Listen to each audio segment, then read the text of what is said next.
I told you the phone's doing something stupid. These were like military bags standing up on the altar. I know it's not going to make sense, but don't worry. We'll get there. Yeah. So I've put out 8 candles. Spirits told me to put out 8 candles on my chest of drawer. It's a long chest of drawers. It's like 2 chest of drawers together, but it's one. And they said we're going to see which of the ancestors are real, but they was already talking to me because some of the ascended masters in the bathroom were talking to me.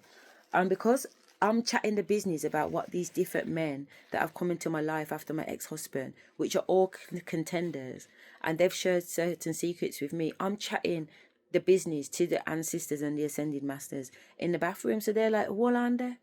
Something don't add up. What Asherah's saying? Asherah would not know that information if that information didn't come from one of us. She couldn't know it. I'm chatting their business back to them. Some passa's going on in the bathroom, 2024. How can I know galacto celestial business when I weren't in the room? This was a big people conversation, a big people conversation. Remember, there's levels to this, you know.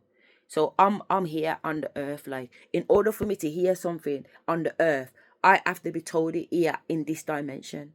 It's not that I didn't know it in another dimension. That's not the point.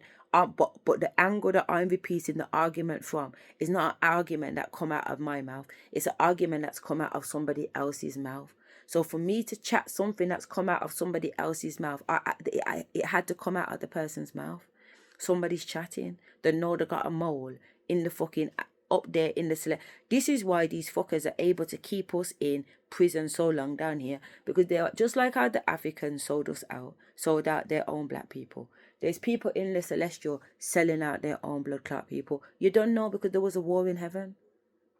There was a war in heaven, so this ain't no new news. So just catch the pepper. Yeah, catch the pepper. My man sang, or was it catch the chili?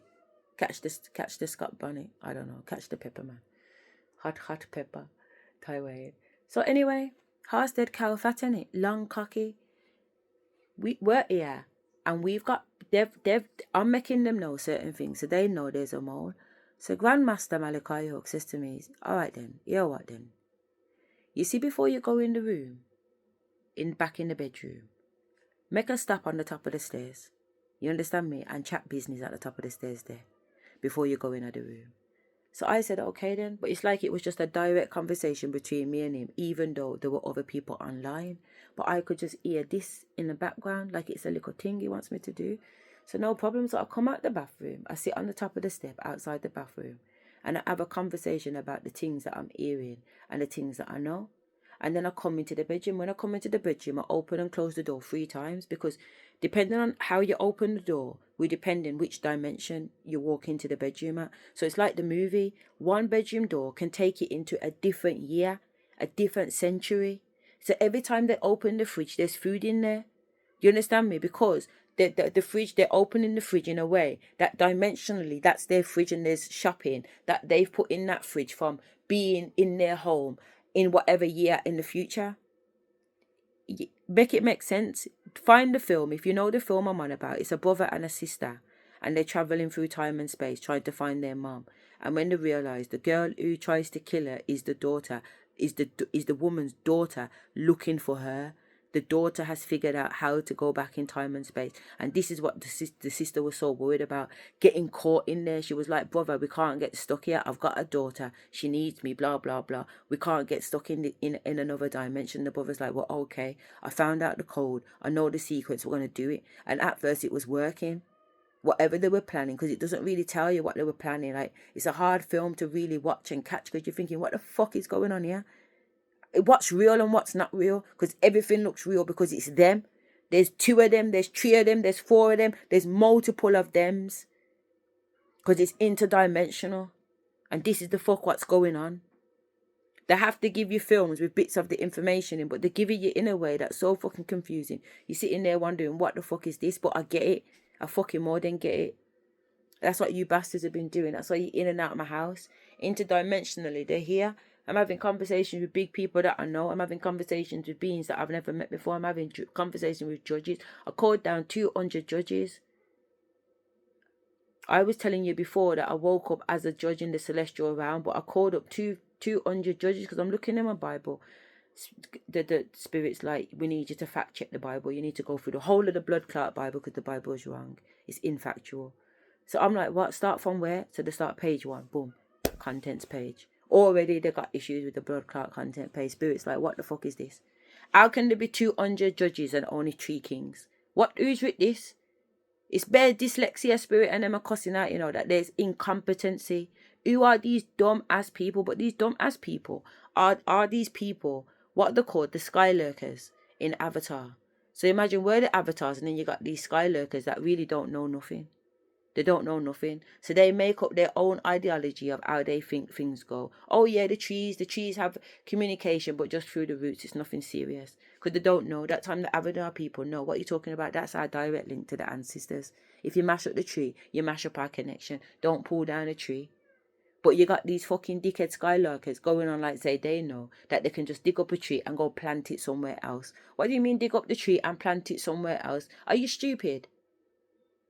So this is the fuckery. These are the stupid people that are running around doing Masonic rituals. They got it wrong. They're stupid. They're monkeys and they're donkeys.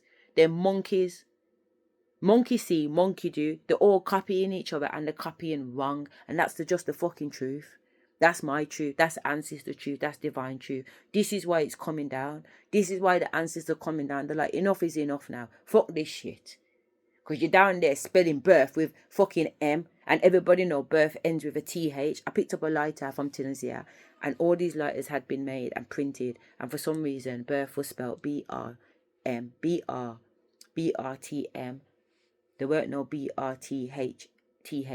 And I was supposed to bring the lighter back to England. They told me bring the lighter. And I left the lighter on the desk with that fucking warlock, the dragon, who I slayed out there. Some Tunisian guy. Level 7. Anyway, I whipped him blood. What? He didn't know what hit him blood. Every dimension blood. My ancestors were so proud. I recorded it again on the dictaphone. It's all recorded, man. I was drunk. I drank so much. I'm on a date with this guy. I've gone to his house. Look at me going off subject. Should I go down the subject or what? Let's go down the subject. So imagine I've gone to Tunisia, yeah. A few months before, I've put a few notes in my diary. I've gone to Tunisia by myself. Yeah, because Spirit's got me going on to these countries on a mission. But this is my first one to Africa. But I've ended up going to the wrong part of Africa. I should have gone West Africa. And I've ended up, believe East Africa, where Tunisia is. So it's very Arab. It's not black people. And I went to see black people. Not in a racist way, but obviously they sold us out. So I got to go and talk to them, innit? Obvious. So I'm in Tunisia now, and I've gone on a boat ride, a yacht. And in 2021, I believe it was, if I'm lying, it was 2022. My higher self came to me in a vision and showed me myself on a yacht in a blue swimming costume, drinking champagne. And she's like, what you crying for, bitch? Don't you know we're here?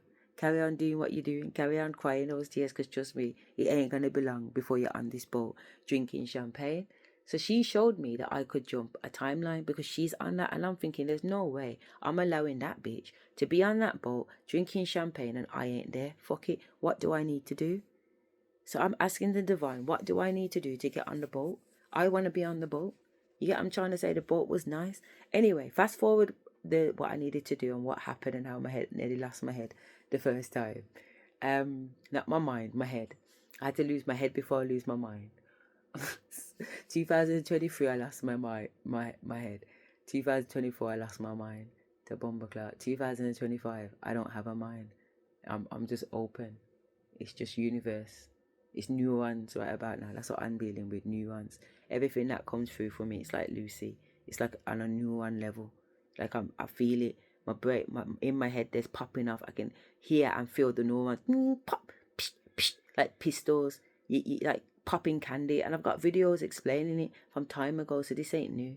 Yeah, like I said, true to this, not new to this. But anyway.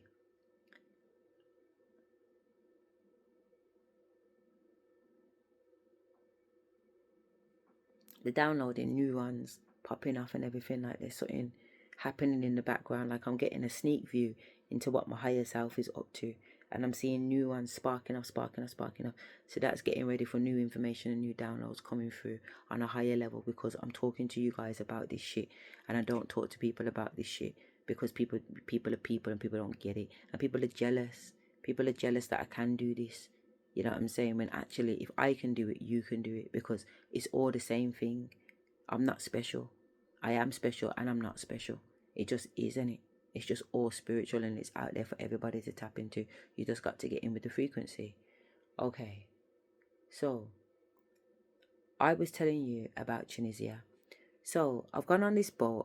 I'm walking around Tunisia. It's a lovely day. I'm on the beach. I'm really scared, because they've booked this holiday to Tunisia 2 days before I go. So they've booked it on the Monday and I'm going on the Wednesday.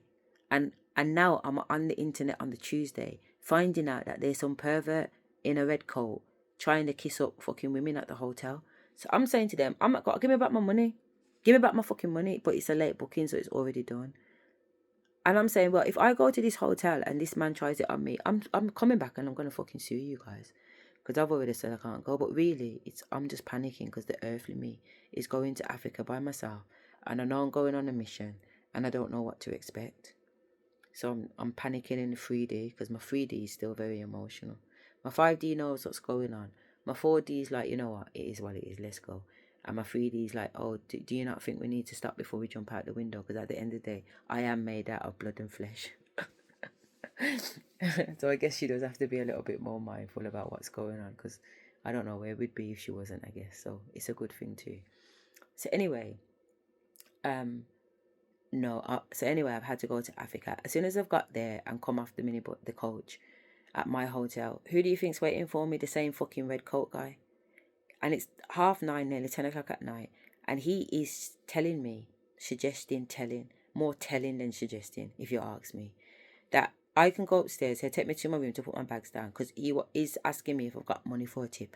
I haven't got any money. I've just landed, and I'm not a girl that walks with money anyway, because money is an illusion.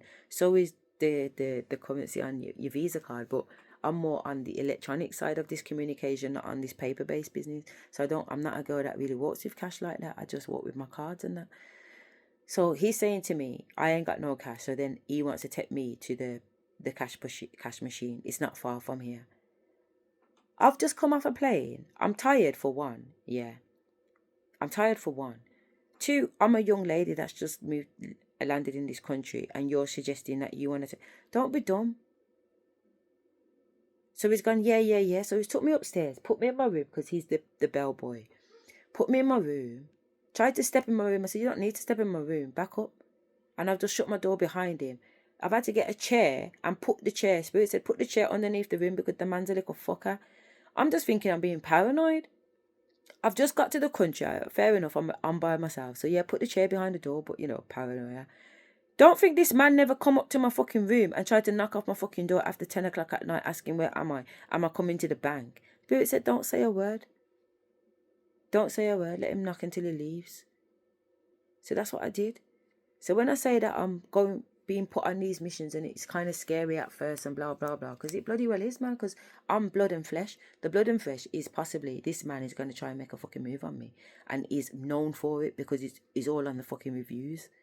So this is standard procedure for him. Don't get me started. I said, let him come in here, because I'm going to see who fucks who, because I know it's me that's going to fuck him. You're mad about afraid of man. I'm not afraid of no blood clot, man. I don't care how big you are. I fuck you. You don't fuck me. Anyway.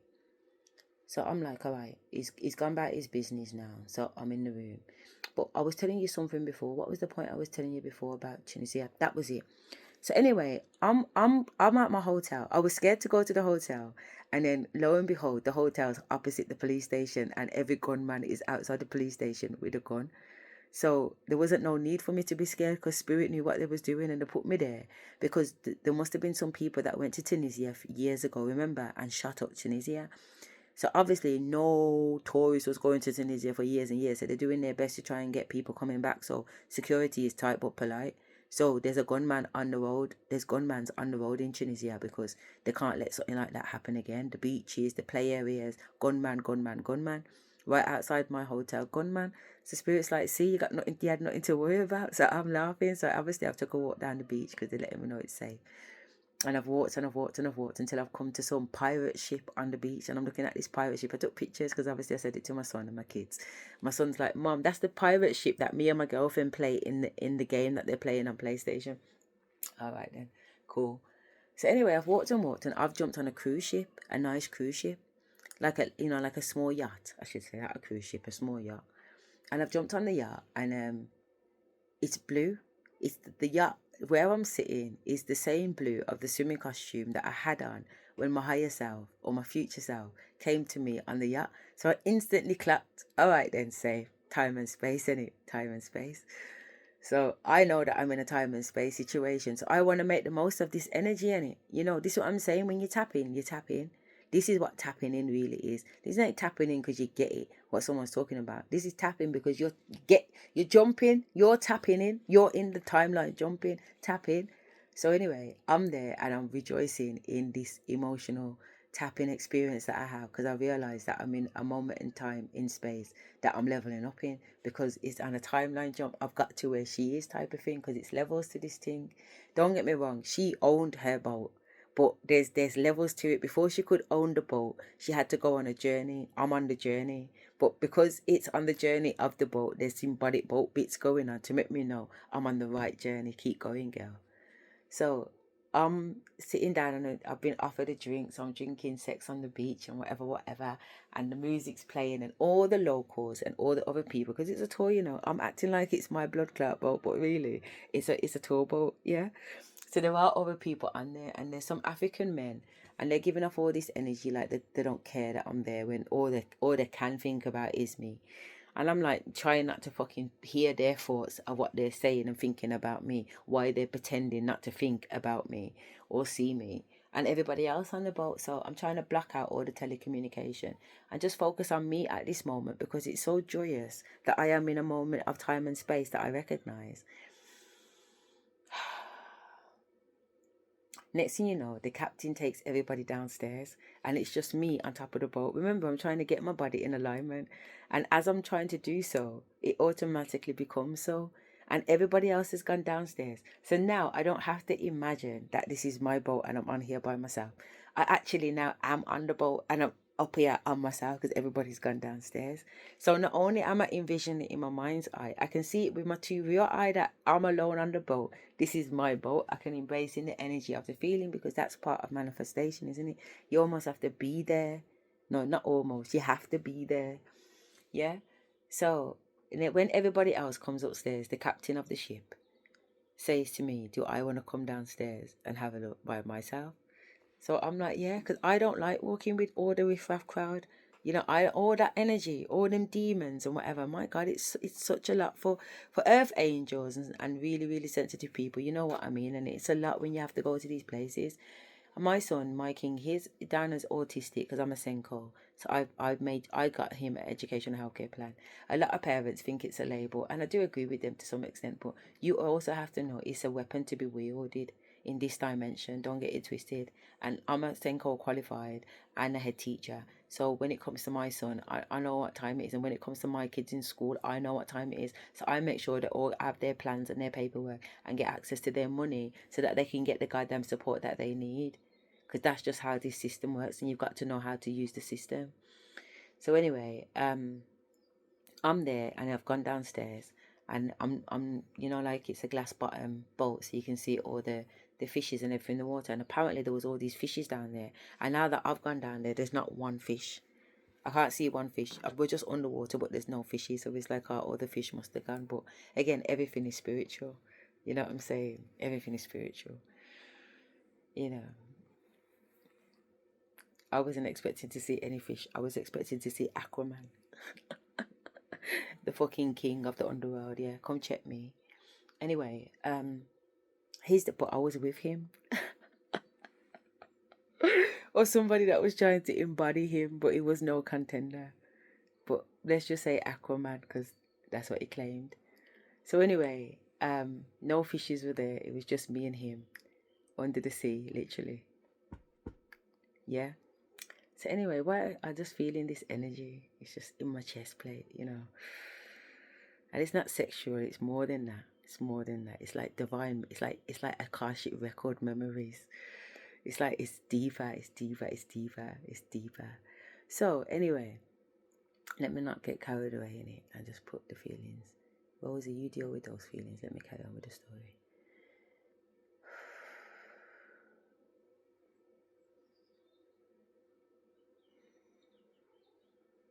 I have to alchemize them so my body has to move. Just let it run through my cells in my memory.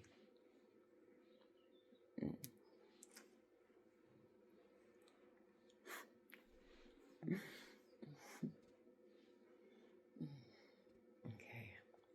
All right. Okay. That's right. Okay.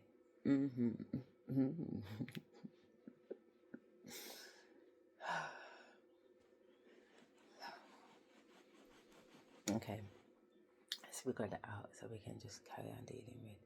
Otherwise, I get hot and my body will heat up because I haven't dispersed enough of the energy, you know. And like I said, I can create a fucking planet just by thought because I'm that energetic. So anyway, so it's just me and him downstairs. So he's taking me around the boat, at the underneath the fitted kitchen, where the bedrooms are. Kitchen's boom, can't lie. Kitchen's really nice, man. The interior is really nice. I really like it. It's got this mahogany vibe to it. It's really nice. So anyway, we've come back upstairs, and he says to me, "Do I wanna drive the boat? Do I wanna sit in the captain's seat? Do I wanna drive the boat? Hell yeah!" So I've sat in the captain's seat, in his seat, and I'm driving the boat, and he's telling me what all the buttons are. So there's like little clocks and stuff like that, and he's telling me what they're measuring, the altitude. But a lot of it I just know already, and I'm saying this does that, and he's like, yeah. And he's, but the year's kind of like, how do you know? But I just know without knowing.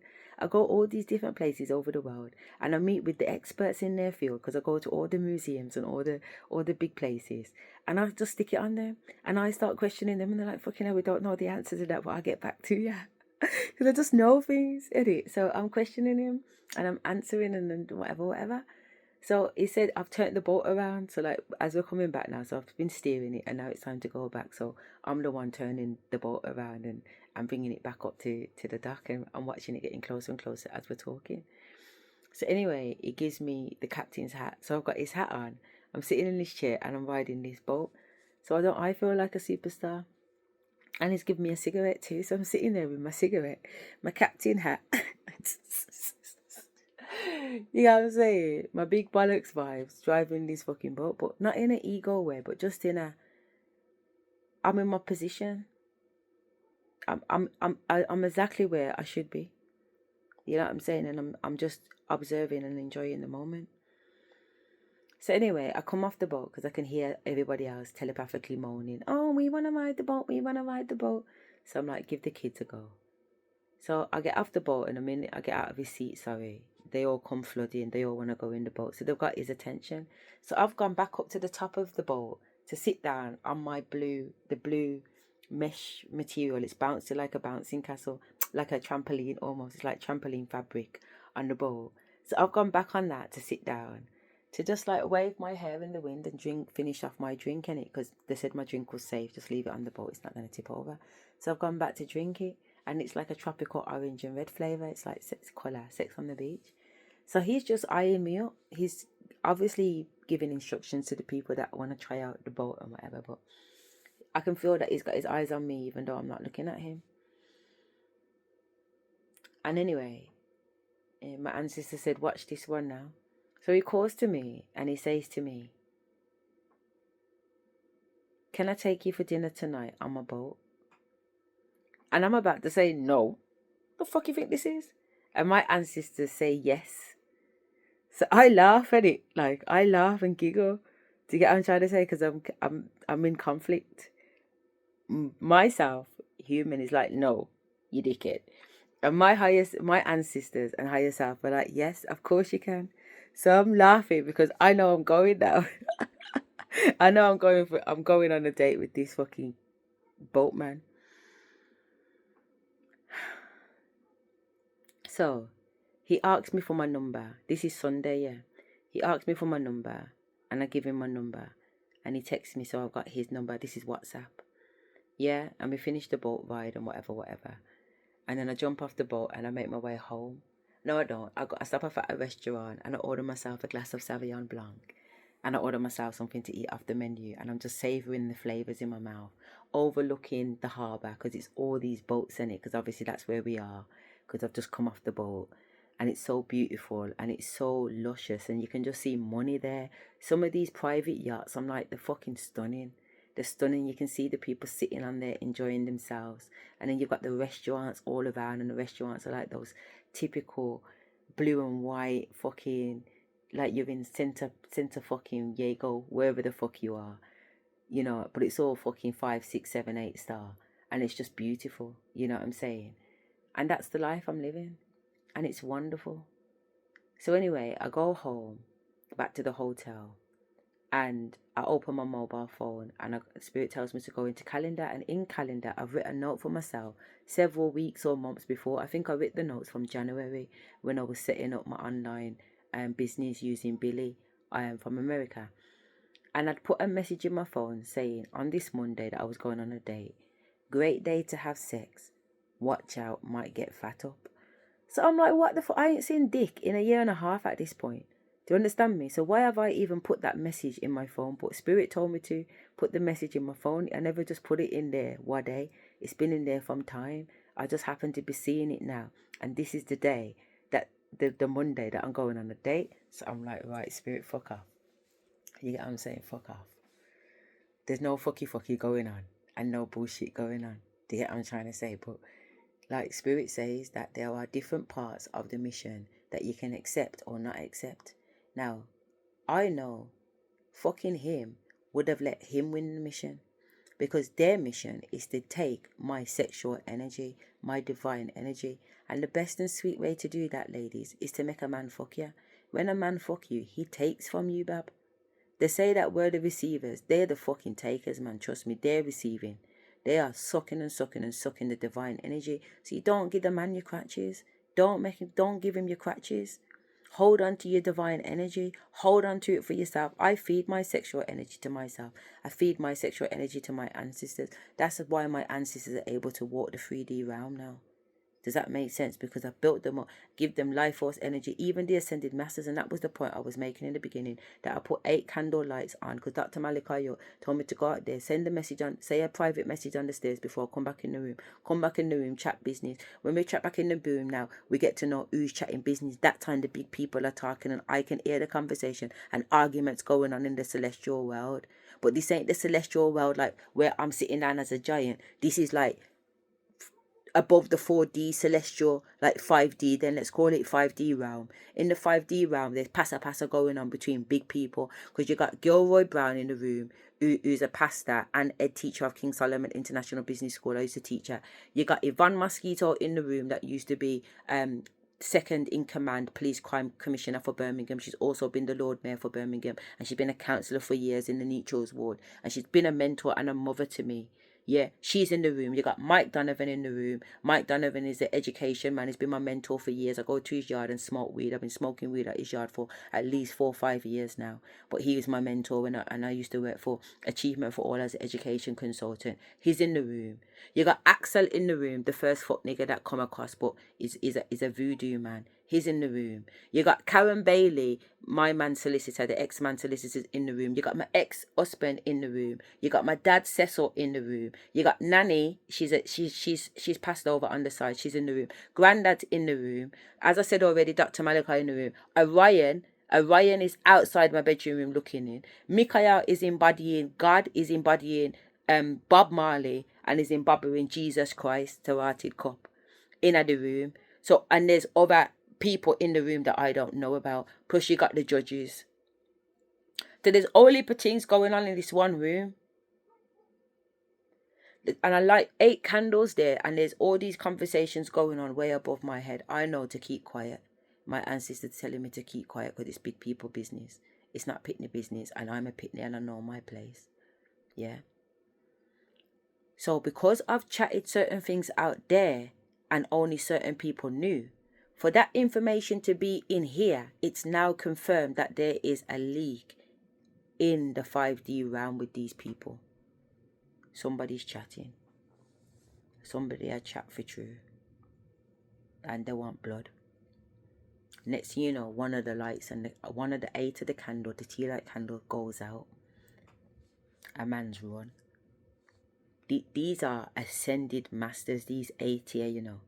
So these are higher than the people that are in my room. These 8 candles represent some, they're like guardians. These are the guardians. There's 8 guardians. Yeah, I know they say there's 24 guardians, whatever, but these 8 guardians, whatever level these candles represented, these were guardians. Yeah, but they're in my lineage.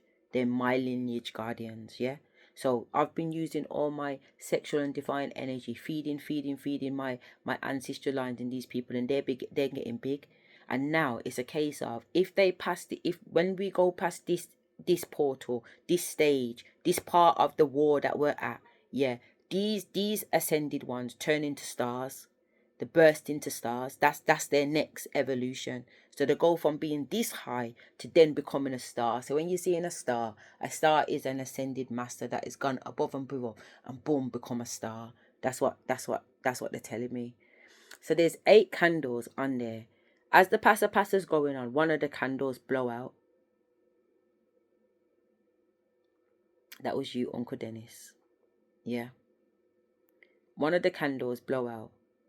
Uncle Dennis was involved in that mix up. Passa is what I'm saying. Yeah, is a false light, not a real light. So when he dissed me and fucked me off, it was because he realized in this realm he weren't gonna get what he thought he was gonna fucking get. So the man started to disrespect me after I've been going to Uncle Dennis's for how many years. I've took my girlfriend, my friends there. We always have a good time. The man has always looked after me. The man has done nothing but show me love.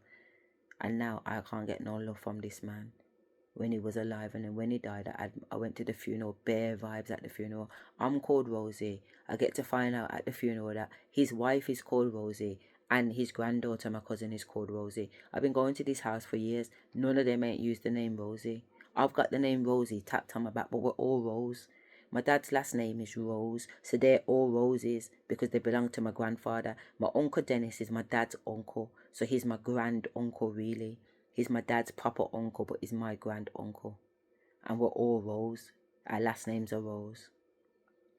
But it's the first time I'm hearing that she, as in my auntie, my uncle's, my grand uncle's wife. So we're talking big people. They're old people, innit? But he's the youngest son of my granddad's father. That's why he's still young. So he gets on with my dad because he loves his liquor. He loves to drink and his vibe's nice. He's a young man. He's always been a young man at heart. Uncle Dennis has. But because of him, one of them lights went out. Yeah. So there's 5 lights. One's gone out. There's chatting. Then I get asked the question. I answer the question. As I answer the question, another light goes out. But before it goes out, it's flickering. You understand me? So you can already see that person's under pressure. Because everybody's getting found out because Dr. Malachi York's making me know. No. It's true what Asher's saying. It's true what Asher's saying. And the only way she can know if somebody a blood clot chat in this room, they're finding out what's going on. There's a mole. There's a rat. This is what's going on in my ascension. This is what I'm tapping into. Big people talking. Next thing you know, that candle goes out. A 3rd candle goes out. Out of the 8 ascended masters that should have turned into a star, only 5 of them turned into a star, but I watched them turn into a star. And they said, I'm a star. They said, I'm a star. And I went in the bathroom and I was looking up at the light because I've got a big round light in my bathroom. And the light just went out and the bathroom was dark. And then the light just come on by itself all over again. And then one of my tattoos is I'm a star, the Star of David. Because I'm a star. I'm a star and I'm the gift. That's what that is, the gift. And I'm also the key. No, that's the masculine, sorry, here. It's red unk. I'm the star, I'm the gift, and I'm the key.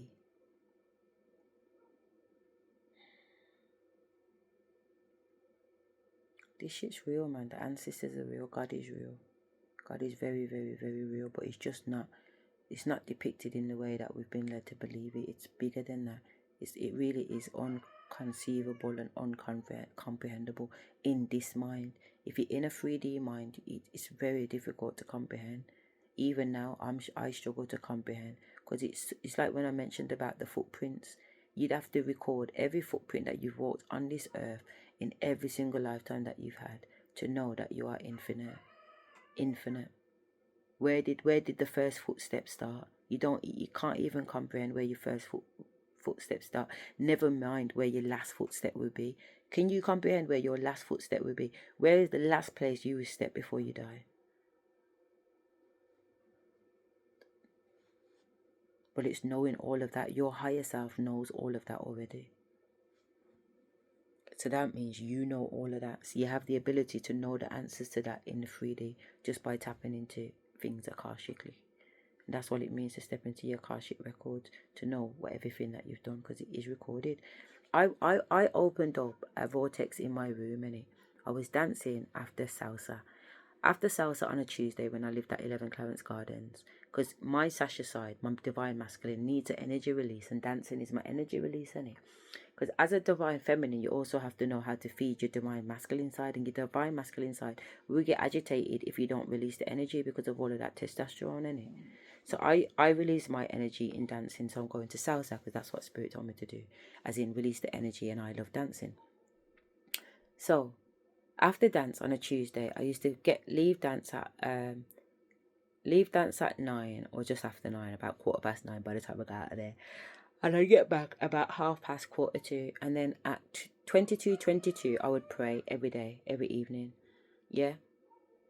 I would do a ceremonial ritual prayer, the same prayer every single time on a Tuesday. But I pray 8 times a day anyway, every day at the time, as a prayer warrior. So I'd pray in the morning, I'd pray in the evening, and I'd pray at night. So that is your Amun-Re, Atunre. Those 3 stages of the Egyptian philosophy. Yeah, so that's how I pray, religiously. Psalms, breaking it down, break scripture, breaking it down, whatever. So, what was the point I was telling you this for?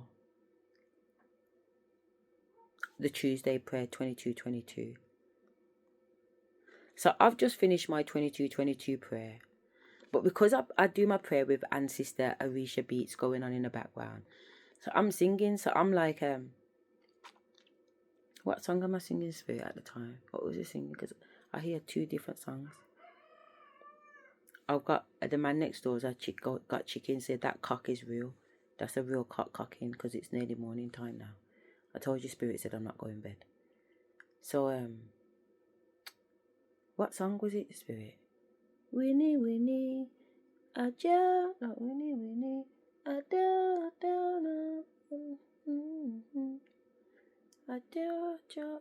See, I'm mixing 2 songs. Winnie, Winnie and Aja are 2 different songs. Winnie, Winnie, me be ma aya, afufu lele, afifi jeje, awayo awa ashe. So I'm dancing to ancestral notes, innit? My ancestors brought me these songs from 2018-19, I think 2019. So I've been singing them for a while still. So I'm swinging my arms now because I'm dancing in it, and then my arms just started to swing round in a circle, just like that circle outside, like the captain's spot, but it's in the air. And as I've done it, I've opened up a galaxy, and I'm looking at all this star constellation on my ceiling, and it's purple and it's blue, and I'm thinking, wow, how beautiful, man. How beautiful. And I'm still spinning. Still spinning, just admiring it. Then I see something in the corner of my eye, near the door of my ensuite bathroom in my bedroom, and I'm like, what the fuck? And when I've looked, the thing gate moved, there's just this black silhouette figure of a man with a scroll in his hand. And I've gone, who the fuck are you? Because I know my house is protected, Spirits made me know my house is protected. Plus, I protect my house anyway. You get what I'm trying to say? So which spirit can just walk up and down in here and didn't get consent from my ancestors? Not only that, how comes my ancestors hasn't put it down? So that's a bit scary, don't you think? So I was a little bit scared because I'm thinking, what kind of fucking dopey business is this that managed to get through here? Because you need codes. You know what I'm trying to say? So who's been sent? Is it the ex-husband? Has he got in? How's he fucking got in? So I'm kicking off. So I'm like, now I'm in the corner of the room crying. Because this fucking entity, no, before I'm in the corner of the room crying, I'm talking to this entity. And I'm saying, who are you? What you doing here? What you doing in my house? What you doing in my bathroom? You know what I'm saying? So he said, oh, I'm meta something. Do you understand me? So I'm saying to the kid, so meta. But at first I said, he said his name's meta what? Meta, what is it? Mega Man, Meta. There's Metatron and there's Meta something from the Transformers, and he's supposed to be some really evil dude. So when I said it to my boys was like, what? Who? That scared me even more. You get what I'm saying? I was like, no, what the fuck? But anyway, there's a story behind it. So anyway, this fucking Meta person is in my room, in my ensuite bathroom, yeah, standing up in the doorway. So I'm like, who the fuck? What you doing here? Who sent you where? So he's gone, his name's Meta, whatever. So Meta from where? What you doing here? So he said, I'm recording everything you're doing. Recording who? Recording who? I'm on one. I'm cussing out this whatever entity is in my room. I'm not happy. I'm making it known. Recording who? To send back to who? To send back to who? Who are you recording? Who are you sending back to? Why are you in here recording my business? Do you get what I'm trying to say? He's got a scroll in his hand and he's carried on writing. I'm like, what the fuck is this going on? Come out my bathroom. Come out my bathroom. Because even though I'm cussing, there's something saying to me, he's supposed to be recording. He's supposed to be recording. But because I'm so scared and I'm up in my feelings and I'm up in my human nervous system because this is happening in the real 3D. This ain't my mind's eye closed, you know. I'm talking to an entity in my bedroom, real time, 3D time and space. So obviously I'm jumpy. Forgive me. Cried my eyes out. So, when I've cussed it out and told it to come out my bathroom, go about your business, come out my bathroom, it's gone. And I've gone gone back round the bed to my altar where I was dancing in the first place and said, what the fuck? How has this happened? I want answers. And not only that, I'm sitting on the floor calling up demons and I'm sending demons out. I want answers. The light people are going out and the dark people are going out. I want answers. Who the fuck is this? Who has been able to get into my room, in my space, and chat on about the recording me? Recording me? Do you know who I am? Not the ego, you know. Do you know who I am? So who is this? So anyway, I'm telling my boys downstairs, I've run downstairs crying after talking to the ancestors and sending out all these fucking troops to go and get information and come back. Because I'm terrified. And the reason why I've sent out troops is because in my head, in my 3D head, I really believe this is my baby daddy, my ex-husband. So I'm sending armies out to go and sort his backside out. And normally I don't retaliate. But because I'm so scared and up in my feelings, I'm like, nah, fuck it. Don't take the piss with me. Because I tried to be nicey. And you guys feel say, this ain't predator. Do you get what I'm trying to say? Send it out. So I send the boys out. I do. I send them out to do my bidding. Because that ain't on.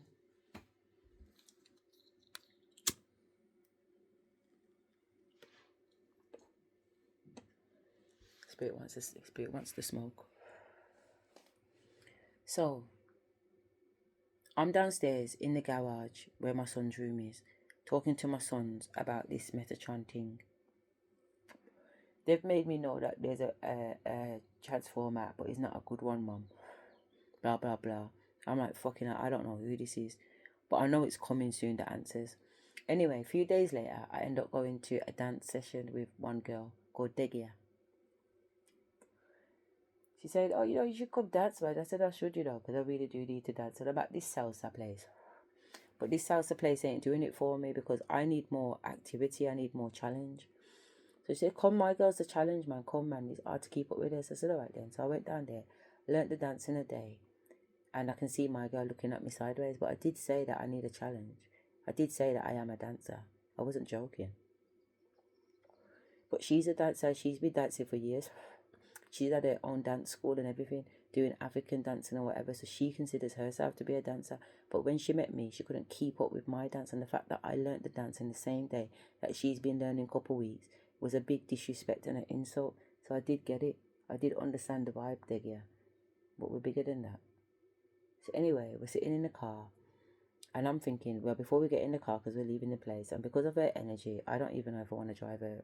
I don't even want to know if I want to offer her a lift, but because I'm such a nice person, I offer her a lift, and I drive her home, because she'd have to catch 2 buses to get home from where she is, and I have to pass her house to get onto my side anyway. So we're outside her yard talking, and we've gone into like a spiritual conversation, and she's like, don't you call on your archangels, Asha? And I said, archangels, which archangels? And she said, you know, like Archangel Michael, Archangel Raphael, Archangel Gabriel. She said, my angel is Archangel Raphael. So I call on, when big things are going on and there's spiritual things happening around me, I call on Archangel Raphael, and it just mashes up the place. And I was like, fucking hell, that sounds fucking amazing. I said, really? She said, yeah. I said, I don't know, you know, Deggy, because the other day, man, something was in my bathroom.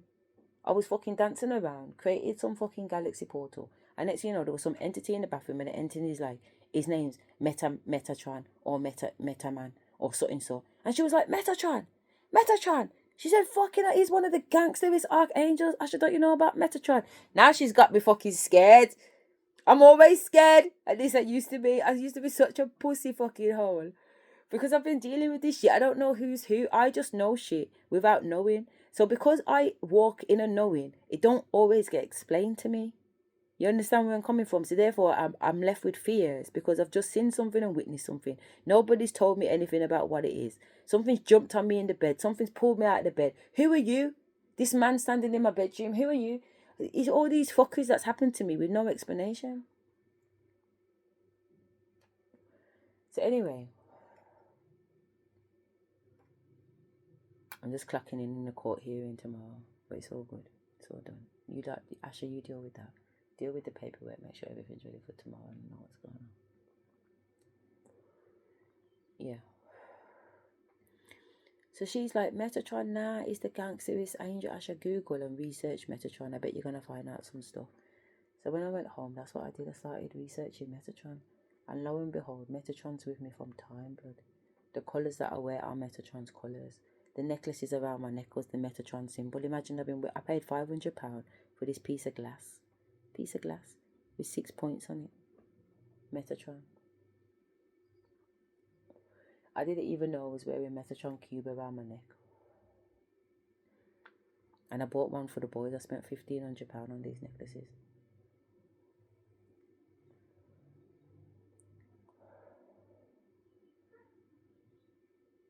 Metatron. So at the time, this fuck nigga 3 is around.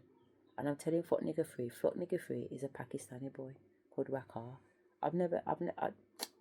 My mum always said, don't deal with the Pakistanis because they don't have no respect for black women. They'll fuck you, but they won't marry you. So don't pay them no mind. And when I was about 8, I went out with this little Indian boy. That's why Pakistani, called David. That's why she must have had that conversation with me back then, to tell me don't bother with it. But Spirit has put me with this Pakistani boy. So I'm telling him about Metatron, because we have these spiritual conversations. He puts on YouTube and is educating me from Islam, and then I put on the Christian version. I'm educating him from a Christian perspective. So we drive up to the mountains, to the hills, park the car, bun a spliff, and reason about what we understand about our different religions and how they cross over. So I'm telling him about Metatron and my experience, and he's saying, what? I say, yeah, it's linked to this shape, and I've said it in this shape, and it's linked to this, and I've said it that, and I'm taking pictures around my room of all the different signs and symbols linked to Metatron and sending it to him. But he don't believe me. Anyway, about a week later, we're talking in that week, but a week later, he comes back to me and said, nah, differently, Asherah. I found out some stuff. I said, what did you find out? He said, you know that Metatron symbol that you use? We use that symbol too. It's on our holy water. They've got some water called Zamzam water that you can only get when you go to the pilgrimage and walk around the Meta Square. They've got a big black square, Metatron Square, Metatron Cube, that they walk around. and give homage to.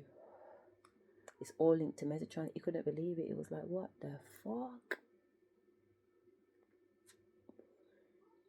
He's like, what the fuck is going on? I said, I told you. Metatron was in my room, man.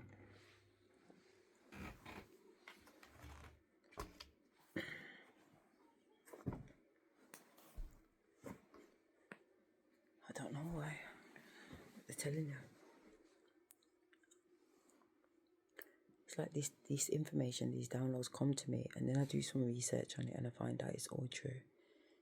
They was making me draw out diagrams of the human brain, showing me how the elixir oil and milk runs down our spine, gets energized and comes back our spine, up our spinal gland, into our pineal gland, and then sparks off fucking higher level consciousness. And that's what was happening to me.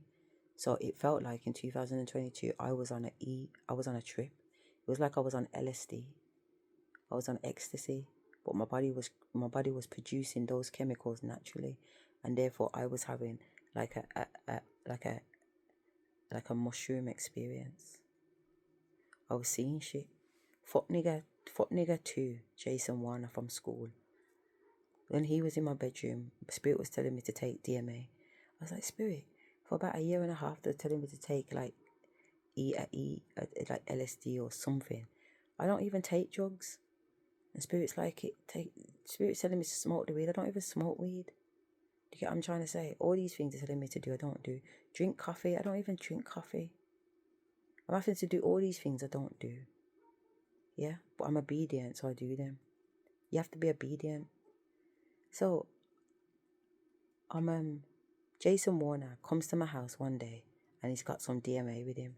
And he's like, listen, Asherah, I bought some DMA only because you've mentioned a couple of times about Spirit, saying that you should have some. I don't know if you wanna do it, but I bought it anyway.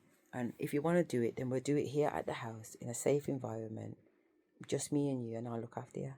Do you get what I'm trying to say? So I was like, all right, well, let me think about it and sit down with Spirit. So I sat down with Spirit a few days, and Spirit was just telling me to do it, but I was just in two minds in it, because I'm already seeing too much. I'm already flying. I'm already telling the kids I'm as mad as a fucking hatter in 2022. They're laughing at me. And about mommy acting like it's the first time you've ate chocolate. I'm like, this feels like the first time I've ate chocolate. I've always been spiritual, but this is some next level shit, man. You know, this is blowing my mind. So for me to take drugs on top of my mind that I know is already unstable just seemed ridiculous to me in a 3D sense. So I'm saying to Spirit that I'm not, you know what I mean? Like I hear and I'm obedient, but I just need to sit with it a little bit. So they've allowed me to sit with it until I've decided to take it. And when I've taken it, I've seen what I've needed to see, particularly on Jason Warner. So me and him are lying in the bed after a night out partying, and we've taken some dab. And we're lying in the bed, it's night time, but I can see all these hairs, these whirly antenna things coming off his head, because the moonlight's coming through the curtain and the bed's up by the window. I'm leaning against the headboard, looking down on Jason, because he's lying down flat and I'm sitting up on the headboard. I'm trying to wipe all these hairs off his head, and I realise man's bald, he ain't got no hair. I'm like, Jason, what the fuck is all of this on you? And I push him back. I push his forehead back so he's more in the moonlight. And I see that he's got markings on his face, and there's markings, like tattoo markings over him. So I push him up more, and he's got all these markings on his back and his arms, and I'm pushing him up more, and on his bottom, and I just push him off the bed now and stand him up.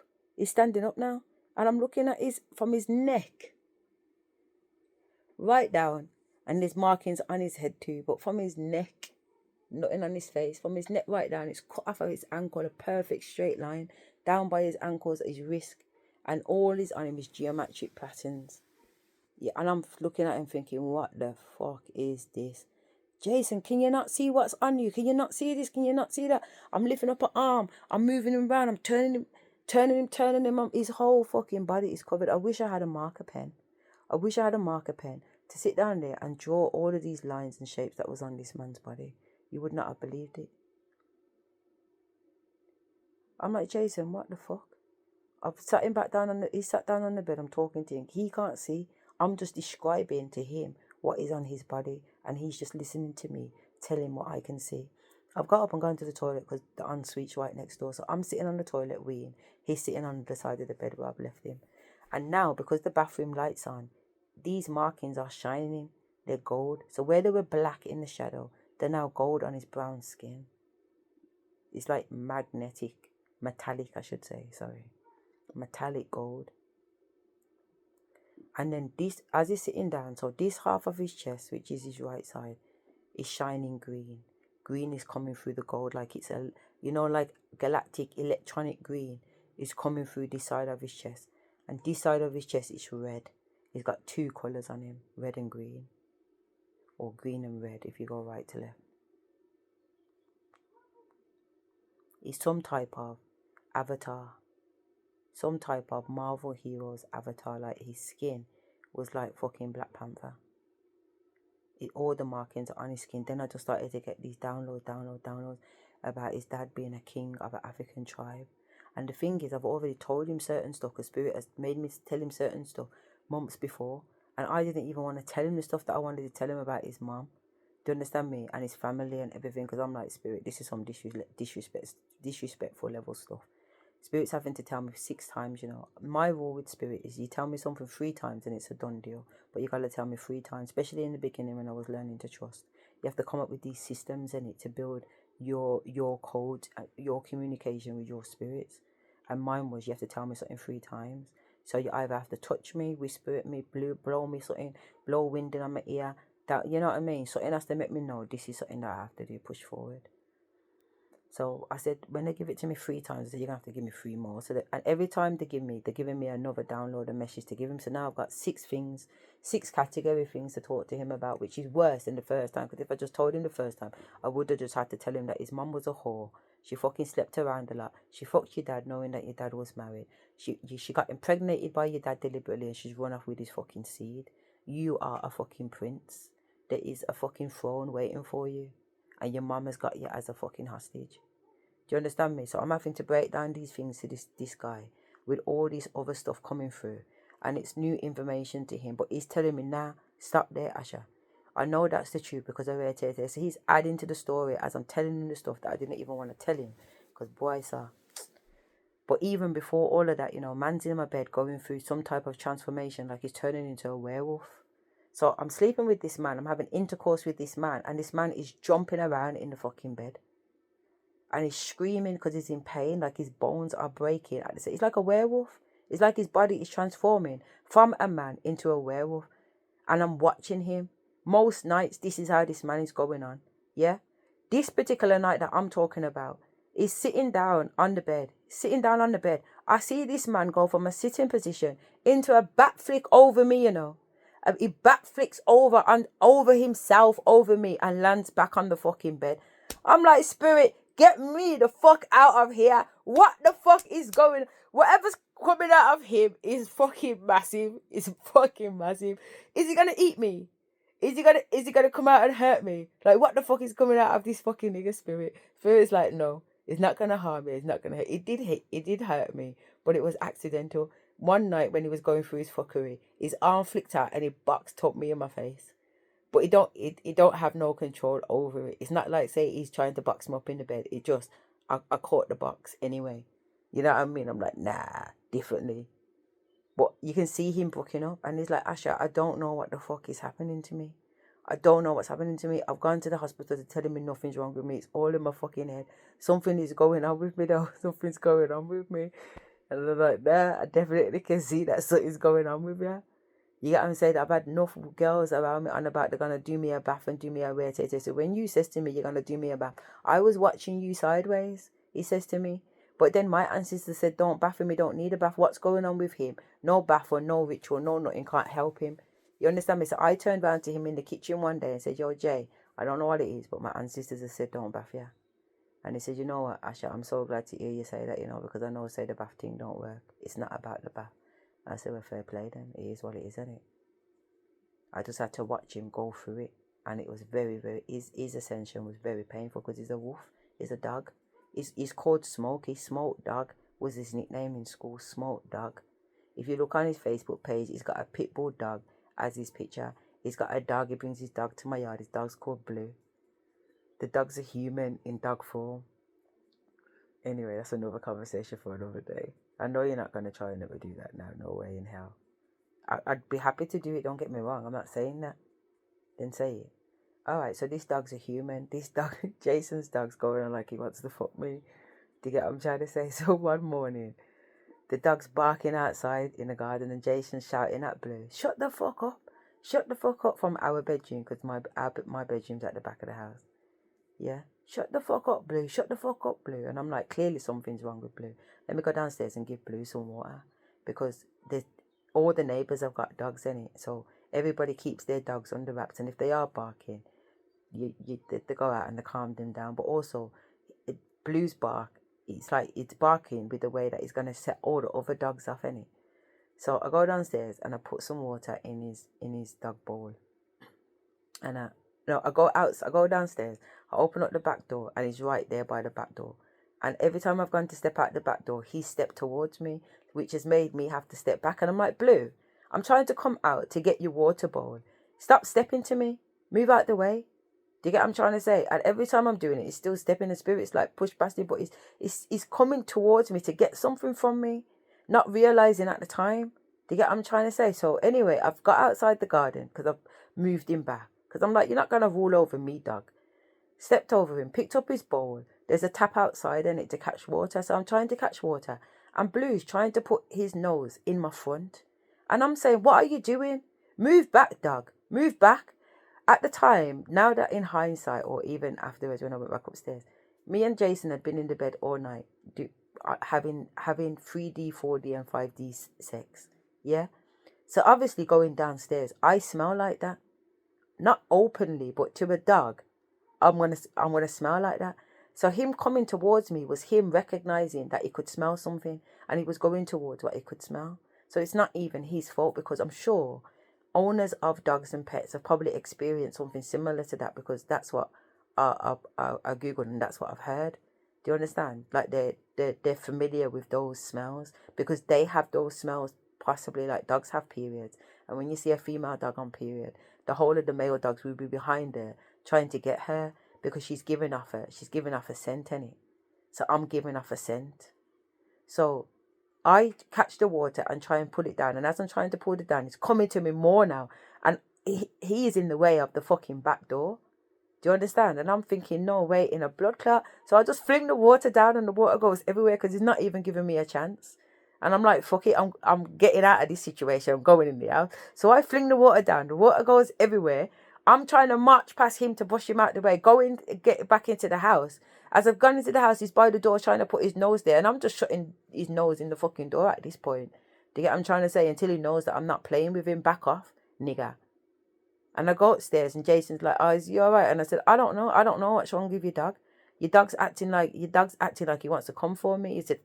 He said, Blue will try and fuck ya. That way, when he said it, I didn't even find it funny at the time. Because he said it in a way where it was jest, but it was serious at the same time. Like, don't play with Blue. Blue will fuck ya. Do you get what I'm trying to say? And as he said it, I felt offended by what he said. But a part of me also felt aroused and funny by what he said, because Spirit says to me, that Blue would fuck you harder than Jay. And I'm already pissed off with fucking Jay on a physical. There's no point. Fucking Jay on a 5D level, there's every point.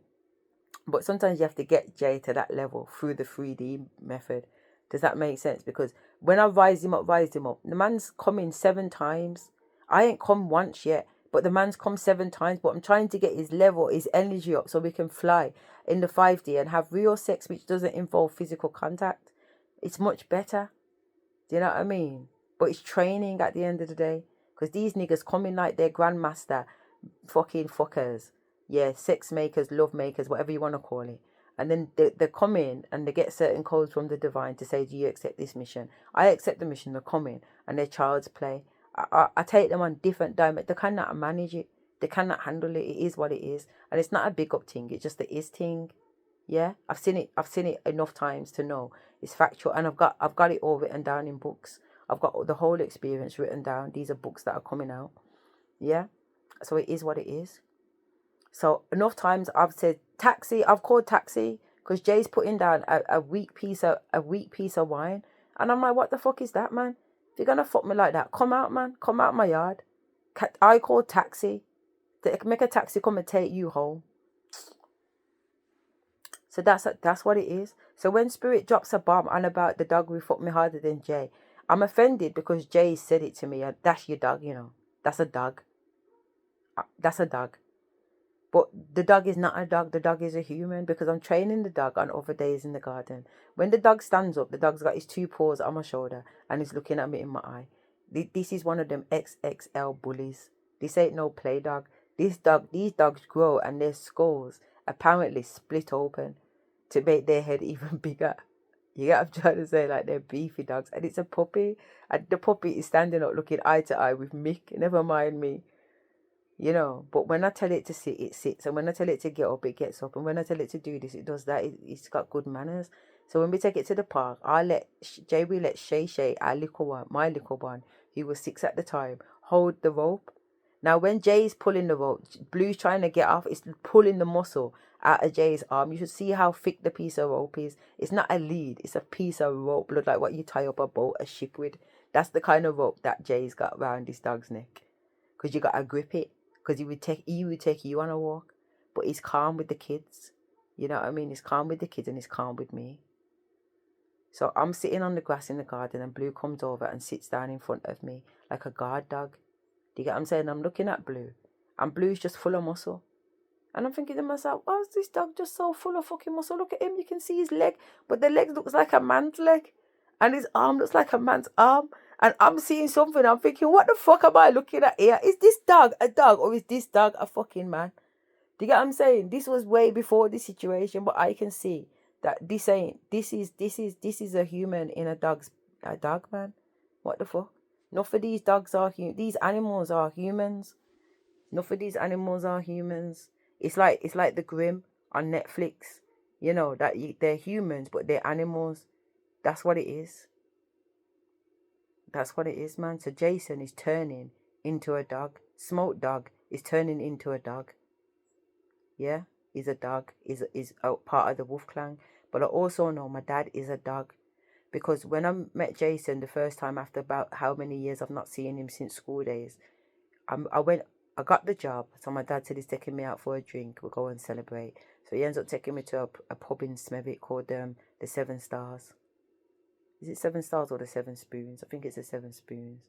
So we go to the pub and he buys me I've gone to the bar to get a drink. And I can feel eyes on me. Eyes penetrating through the back of my head. So I turn and I look and I'm trying to scour the crowd and I see the eyes, but I don't recognize the person. So I turn back around and I focus back on the bar. So anyway, now I've looked to the side of the bar and the same person's there, but I've looked up. I still don't recognize him, and I've carried on going at the bar. My dad's come over and he's helped me with the drinks, and we've gone back to our corner because my dad's a dancer. So he's on the dance floor shocking out. My uncle's a dancer. He's only got one fucking leg because the other leg don't move too right. But because of years and years of kickboxing, I've putting his foot up in the splits position and then just dropping back down on the splits position in it because my dad and my uncle are black belt dans. So the other day I said to my dad, you're a 6 Dan belt, innit, Dad? And my dad was like, nah, I'm a 7 now. So he must have done one the other day. And my uncle has so many black Dan belts too, innit? So they're serious in the martial arts. So anyway, I'm dancing with my dad and them and I need the toilet now. So some time's gone by. So I'm looking for the toilet and Spirit's gone, go that way. But the way I've gone to the men's toilet. So as soon as I've realised the sign up there saying the man, because I'm trotting along like I'm confident of where I'm going in this pub that I've never been in before. But the pub's like a Jamaican pub. So it's black people, there's a black DJ, it's black music, it's all going on, it's good vibes. And I ain't been to one of these places in years because my mum used to take me there as a little girl. I never used to like them. But the vibe's nice. So I've walked over, realised I'm heading to the men's toilets and done a U-turn. And just as I've done a U-turn, this man has come out the bathroom. And as I'm walking off, I hear somebody call my name, Asherah. I'm thinking, what the fuck now? Who's bawling out my name? Big fucking pub and my name's getting bawled out. So I turn round and I still don't recognise this motherfucking nigga that's just bawled out my name. And he's like, don't you remember me? It's Jason from GD. Jason from my school, Jason Warner. And I'm like, where? Differently. So as I've looked at his face now, because his face is much more fatter than in school. School he was he was nice. Now he looks like an old man. He's got grey hair, beard, everything. So no, I don't recognize you, but I can see through your eyes now that it is you. So I'm like, what go on still? What go on? He's like, oh, not in much blood. Where he's been out the scene for years. I said, what happened? He said, oh, I went prison. I said, what'd you go prison for? He said, murder. I said, who did you kill? He said, differently. It wasn't even like that. It was self-defense still. I've got my shop, my food shop down on Dudley Road, which is not too far from where we are. And a man's run up in his food shop with a gun and tried to pop off, you get what I'm trying to say? So he's managed to overpower the man with the gun. And then he shot off the gun, innit? Because at the end of the day, it was a life and death situation. So he's gone prison. So I said, oh, no, differently still. And he's gone, yeah. And he's gone, oh, how are you? And I'm like, you know what, I'm good still. He said, you look good. So I laughed. So next thing you know, my dad's flew over. And my dad's in Jason's face with his hands behind his back, squaring up to Jason like this, putting his head side to side. And Jason's like, yo, cool, Ras, because my dad's a Rasta. He's like, cool, Ras. I know your daughter. I'm just saying hello. She's my friend from school, innit? My dad's still up in Jason's face. I'm thinking to myself, I've never seen my dad go on like this, so this is completely strange for me. But because I haven't seen my dad go on like this, I'm not going to tell my dad to stop going on like this, because there's clearly something my dad sees going on with this boy, yeah. You know what I mean? So let me just watch. You know what I'm saying? So Jason's having to back off a little bit because the Ras ain't backing off. So at that point, I realised that I have to intervene. I've got no choice. And I'm like, yo, daddy, allow it, man. Do you get what I'm saying? Allow it. So I pushed my daddy out of Jason's face and pushed him to go back to the fucking party, innit? And I followed him back to the party and left Jason standing there. So obviously Jason's still staring at me for the whole time I'm at this club. But I'm with my dad dancing. And I'm saying to him telepathically, because he's saying to me to come over. And I'm saying to him, no, I don't go to man. What are you talking about? If you want to chat to me, come chat to me. But I'm definitely not coming to you. He's like, your dad. I said, I don't business. A man's a man, innit? You're going to have to come to my father at some point. That's how it is, innit? So what's the, I'm not even going into that big, deep conversation. I'm just like, pussy old. I won't be coming nowhere. So I'm dancing and going on with myself. So anyway, at some point, I get a tap on my shoulder and it's him. It's Jason. And he's looking at me and he's talking to me telepathically. But I'm not talking to him telepathically. I want you to say what you need to say out your fucking mouth. So he opens his mouth and he says, I'm going now. So I said, yeah, okay. And he goes, I'm going now. And I said, yeah, safe. And he looked at me again and he's talking to me telepathically, but I'm still not answering because he wants me to put my number in his phone. And I am not taking out my phone and giving him no number. If he wants my number, he will ask for my number in the 3D. What the fuck do you take me for? So he said, I'm going now. And I said, yeah, bye. So he doesn't ask me for my number in the 3D, so he leaves without my number. Do you get what I'm trying to say? But that's on him. That's not on me. Yeah, I'm saying the spirit's telling me that I'm going to see him again because I already had a dream about him. So I knew I was going to see him anyway. But I'm going to see him again. And I'm going to end up fucking him. Spirit's made me know that. So I'm like, all right, cool. So that night I leave and I go and sleep at my mum's yard because I don't want to go home to my ex-husband's because there's bare drama going on. But I got my big kids looking after my little kids. So, and I've already clocked in with them. Everybody's safe, everybody's sleeping, everybody's had their bath, everybody's been fed and watered. So, Mum, it's okay, just do you, is what my son said. So I said, I'm going to stop at Nanny Janet's. So he said, no problem. So I've got to my mum's late at night. My mum's still awake and my mum don't go to bed until quake morning. So the next morning I woke up, come downstairs and my sister's there. My little sister that my mum got caught with when she was 43. So my little sister is actually the same age as my son. Yeah, this younger sister. So at the time now, she's in her... Is she in her 20s? Yeah, she's in her 20s. And she's in her 20s and she's got 2 kids. Kayoki and Kayari. Kayoki is her daughter and Kayari is her son. And Kayoki is supposed to be beautiful in Japanese. Anyway, I'm jumping around in my pajamas in the living room telling them that I met a killer last night and I'm going to fuck him. So I'm jumping around in spirit singing in my head and I'm singing the song. I'm going to fuck a killer. I'm going to fuck a killer. I'm going to fuck a murderer. And my mom's like, what's the matter with you? You get what I'm trying to say? Why are you singing the song about you're going to fuck a murderer? And my sister's laughing because I'm not like that, remember. I'm a head teacher. So I'm very prim and posh and proper. And I don't act in a particular way. So my sister, who has only known me for 22 years, and she hasn't known me for that long either because she was a little girl. I was like her mom. You know what I mean? So she's known me and she knows me good, but she's never seen me behaving this way. So she finds it so funny that I'm jumping around, not acting my usual prim and proper style, and I'm jumping around on about I'm going to fuck this murderer. Do you know what I mean? So she just finds it so funny. My mum does not find it too funny, but my sister does. But I'm not trying to be funny, I'm being serious. So I end up waiting a whole year for Jason Warner to come back around.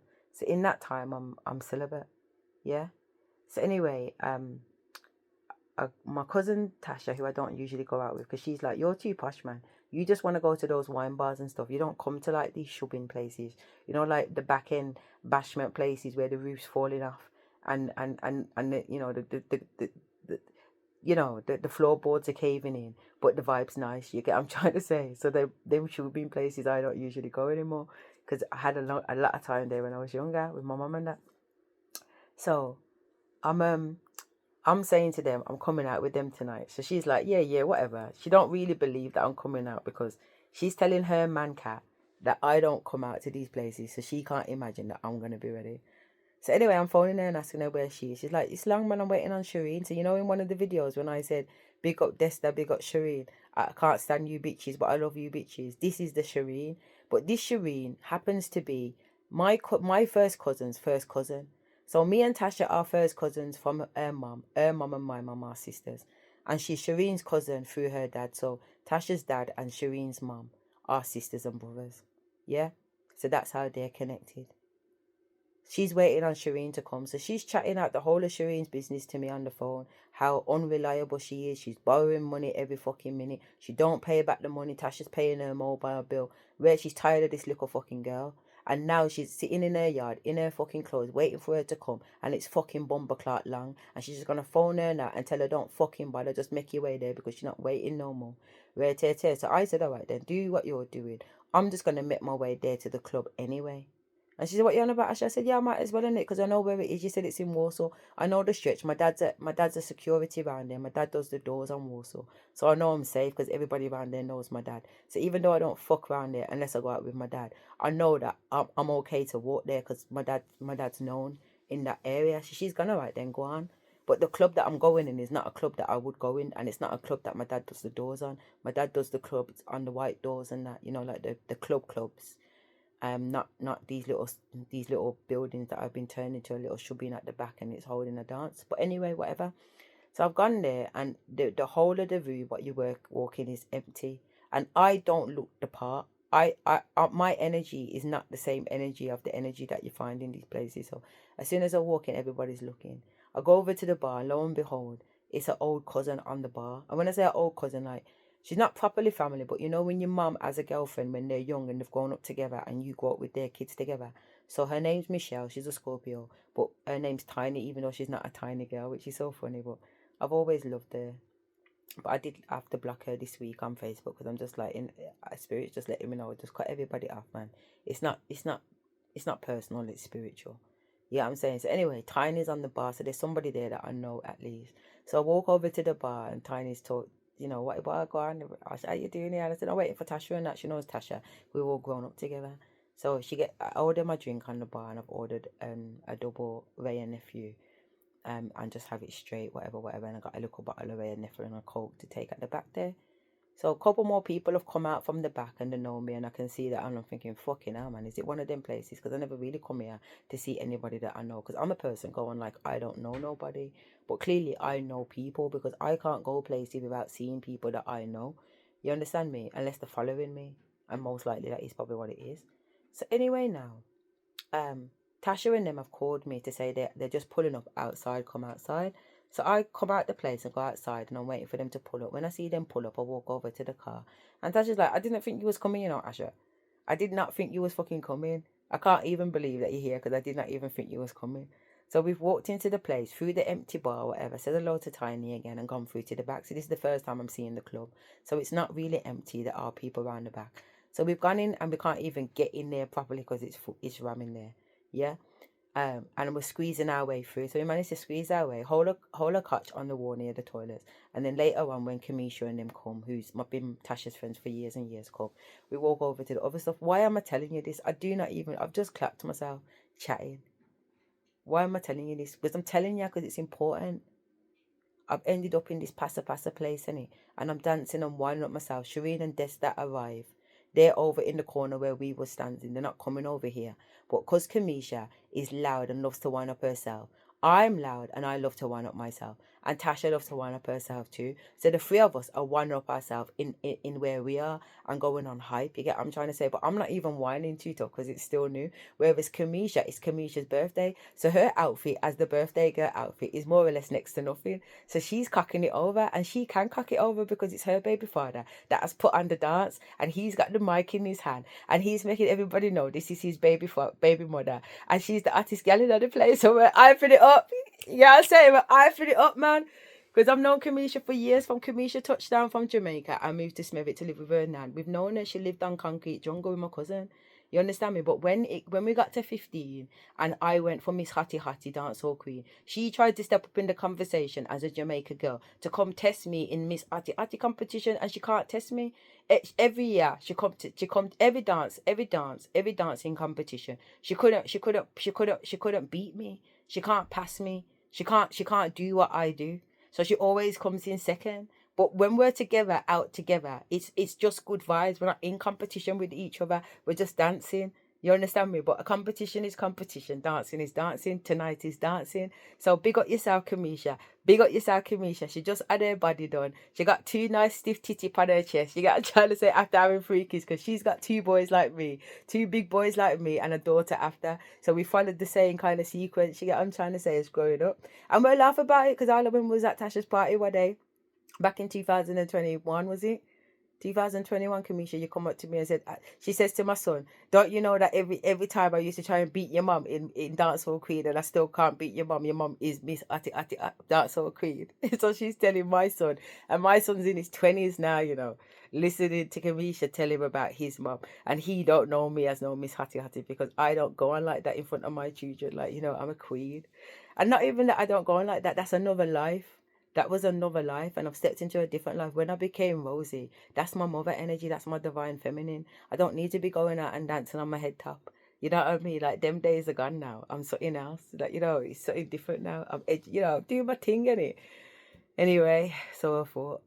So I'm in this club and we're dancing and we're wilding out. So we ain't ready to go. When the party lock off, it's like 2 o'clock, whatever, in the morning. Sun's coming up, but it's obviously later than 2. It's coming up, it must be after 3, 4. Because it weren't long before sun come up by the time we got to the other place. But anyway, so we're driving now. So we're driving to another place. So we're going to drive up to Trinity Street, which is in like Perry Bar sides of Handsworth, near One Stop. So you see, if you know England and you know that Birmingham held the Olympics thing, innit? That's the area that I live around near there, where the Olympics got held. All right. So if you Google the Olympics, you'll see that kind of thing there. So just up the road, we're just up the road from there at Trinity Road, outside Trinity Church, and we pulled up on the cars because the place that we're going ain't on. So now we're wondering where next to go then, because it's early hours of the morning, but that's when black people dance starts, and it like 3, 4 o'clock in the morning. It's like underground thing. So we're like, all right then, where next? So we're like, all right, let's go down to Slaughter. So Slaughterhouse, they cook food and they have a club next door, like a little shopping dance place, yeah. But they cook food and the food is good food, but you have to wait hours and hours for your fucking food, man, down at Hockley. So anyway, yeah, man, let's go down there because I love Slaughter food. I don't care how long it fucking takes. Nobody cares how long it takes. Nobody cares how long it takes because the food is so sweet. You will wait. 4 hours for your food and sit in your car, bun a split and chat shit. What sun come up and then go back in and get your food if that's what it takes. Because they cook the food fresh. They say you have to wait upon the curry goat to cook. You know what I'm saying? Don't play. Curry goat's getting cooked 3 o'clock in the blood clot morning. Fresh pot of curry goat's going on the pot. And you'll wait for that meat to simmer down and season and soften up, man, before it goes on your chips and your dumpling with your corn relish. You mad?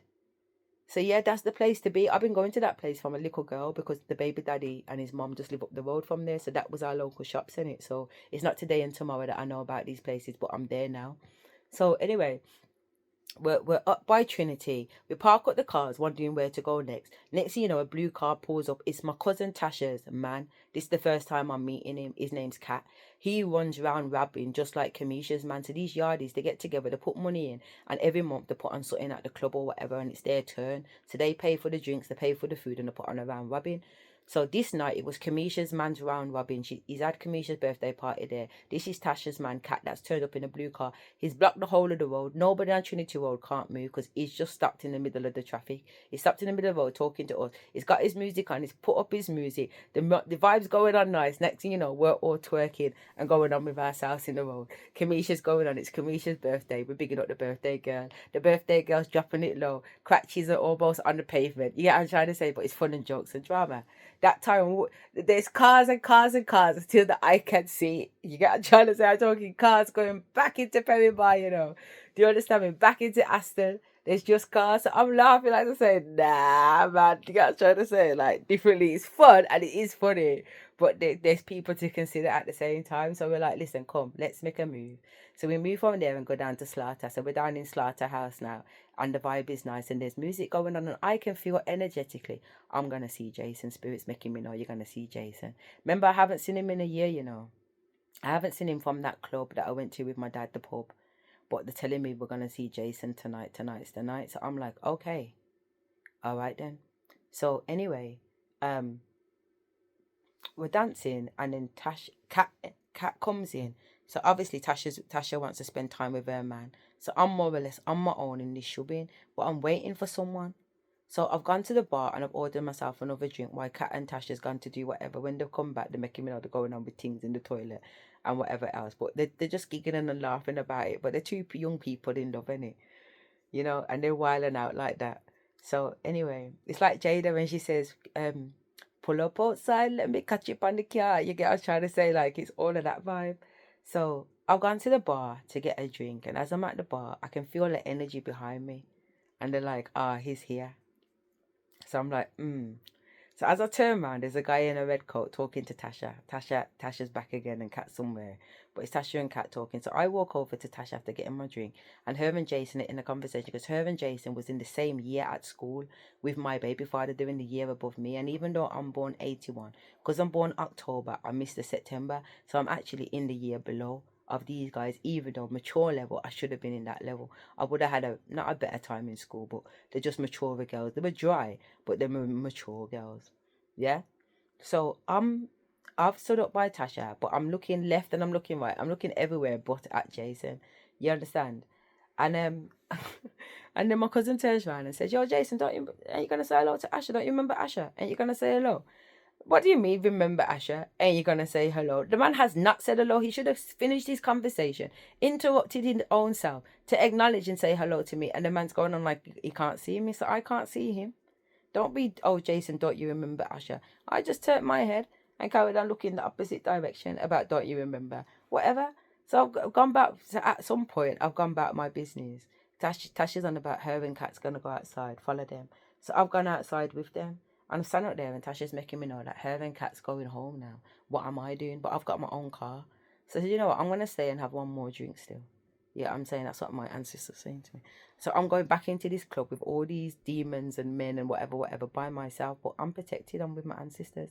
No problem. So I've gone back in and I've ordered a drink and I've gone back to the same bar. And the barman is an old black man. He's giving me argument. Do you get what I'm trying to say? So I'm just laughing because it's just banter, innit? So I've got my drink. So next thing you know, Jason comes and stands next to me. And he says something to me. I can't remember what he said right now. So I'm not going to tell no lie. You understand me? He's asked me if I want to come to the other place across the road. You understand me? So Slaughters is locking off now because the sun's outside. But the other place opens at 7 in the morning. 7 in the morning, you know. So I'm like, yeah, so I cross over. We cross over, we walk in the place. He said, listen, differently here, Asher. There's mans in there that I got certain beef with, but we're okay. You're okay. But I'm just letting you know before we go in. There's certain mans I got beef with. So we go in.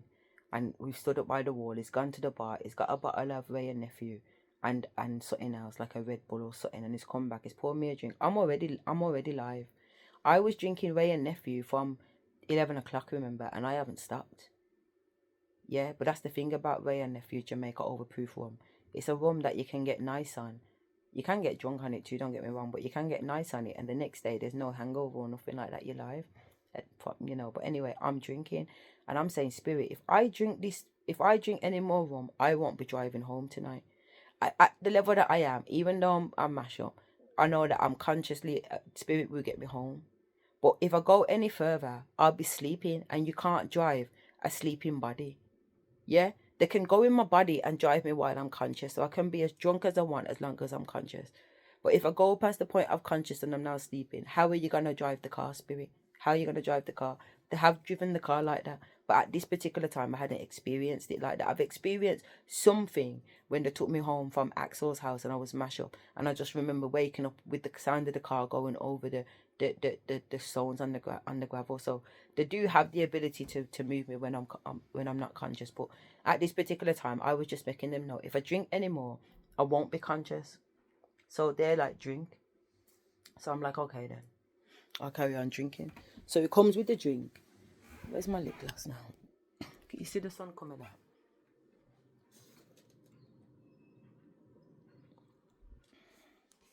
So, oh yeah, there it is. So it comes with the Ray and Nephew, and it gives me more Ray and Nephew to drink. And I'm drinking the Ray and Nephew, and it's there chatting to me, and it's chatting to me in certain codes, which I know is coming in. And the codes he's talking about is how he's gonna do this and how he's gonna do that sexually, yeah. And he's talking all this good game, and he's talking all this good burger meat and whatever. And Spirit's laughing, and I'm laughing because I don't need to hear all your nonsense. You get what I'm saying? Because you know the song Action.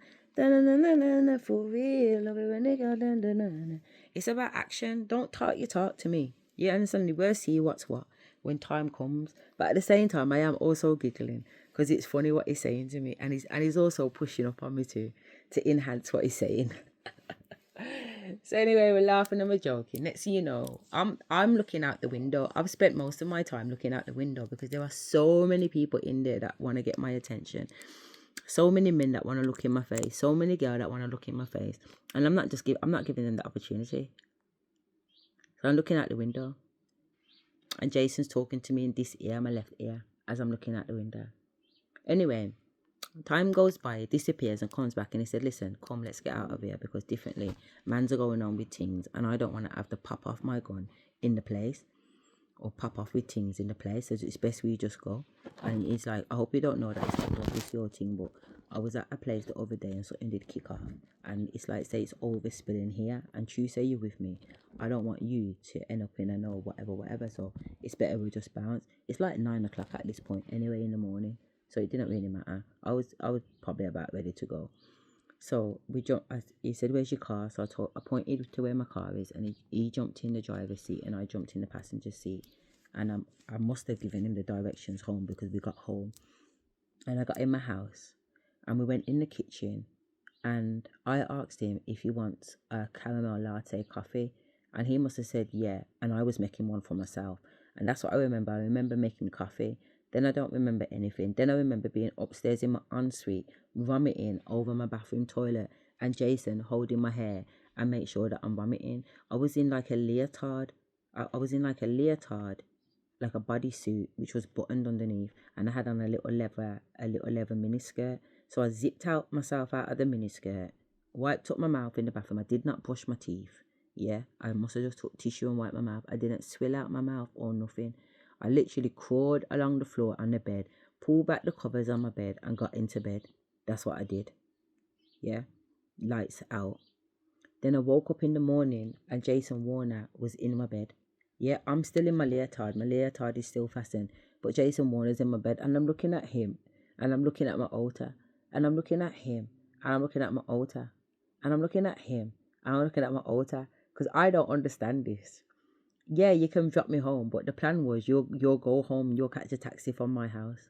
Do you understand me? So how are you in my house? My kids are in my house, you know. So I want to put this into perspective. I am not home alone. My children are in my house, and not just my children, my little ones that do a week at their dad's and a week at mine. So if I ever did feel like going on with some fuckery, I would do it on a week when my little ones was at their dad's, because the only man my children know is their father. So, and my daughter, my 3 little ones, they only know their father to be in any bed with me.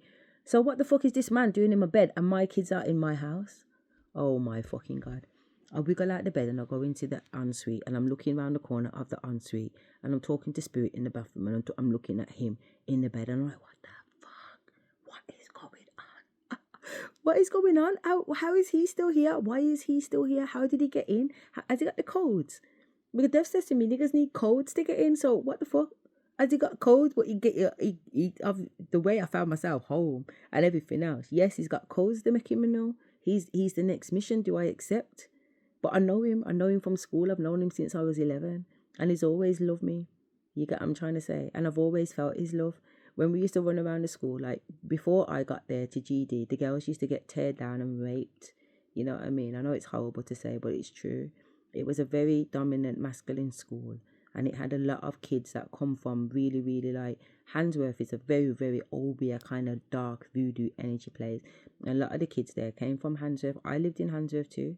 I come from Dudley and Smithwick to live there. So I knew the energy and I knew the kind of people that went there, but I grew up with those boys.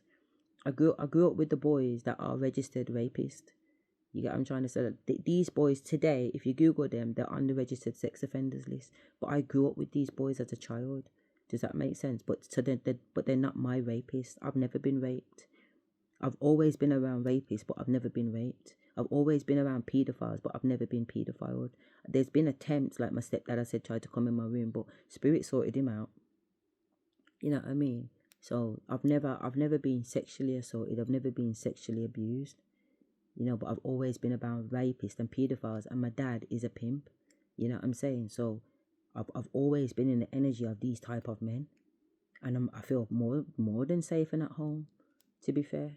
So I don't really worry about it. That's why I travel by myself. You couldn't rape this pussy even if you wanted to. This pussy would eat you alive.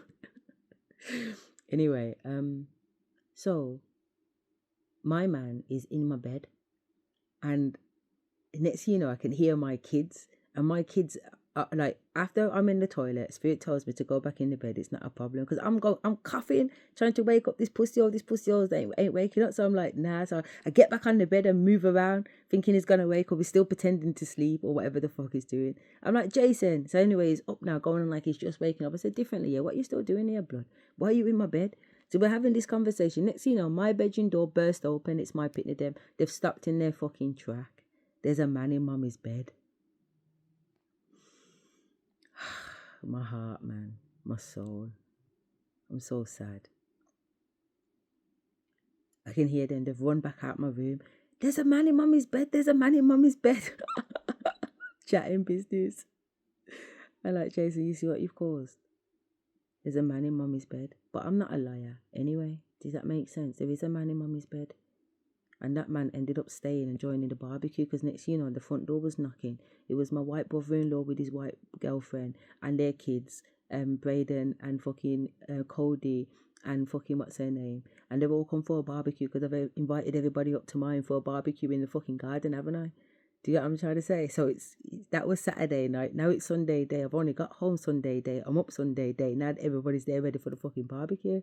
And fucking Jason's in the house and they're like, what the fuck's going on, Asherah? Oi. I'm like, I don't fucking know. But I feel I woke up this morning. This nigga's here. Do you get what I'm trying to say? But Chalky, my brother-in-law, he's white, but really he's black. He's like a nigger, and he's been my brother since he was 10 years of age. So Chalky, he's chopping it up with Jason in the garden. Mum's like, my daughter's like, Mum, is Jason staying? Can Jason stay? The kids want him to stay. The kids have just met him. They don't even fucking know him. The kids are asking me if he can stay. Jason's staying. Next you know, I look out the bedroom window because I'm upstairs. I'm not ready to come downstairs and face the music just yet. I'm still upstairs having conversation with Spirit because I want to know what the fuck's going on. And I look out my bedroom window. Who's barbecuing? Jason's out there barbecuing. Jason's out there barbecuing in the Bumbleclark garden. You get what I'm trying to say? Hilarious. He never left. He never left until Spirit put him out. Packed up his bags while he was in the shower. I didn't know what hit him, man. I got the downloads. I saw what I needed to saw. I showed him what I saw. And that was it. It was a wrap. But yeah, Jason, that was the experience of Jason first. Jason, literally, that's how he got in my house.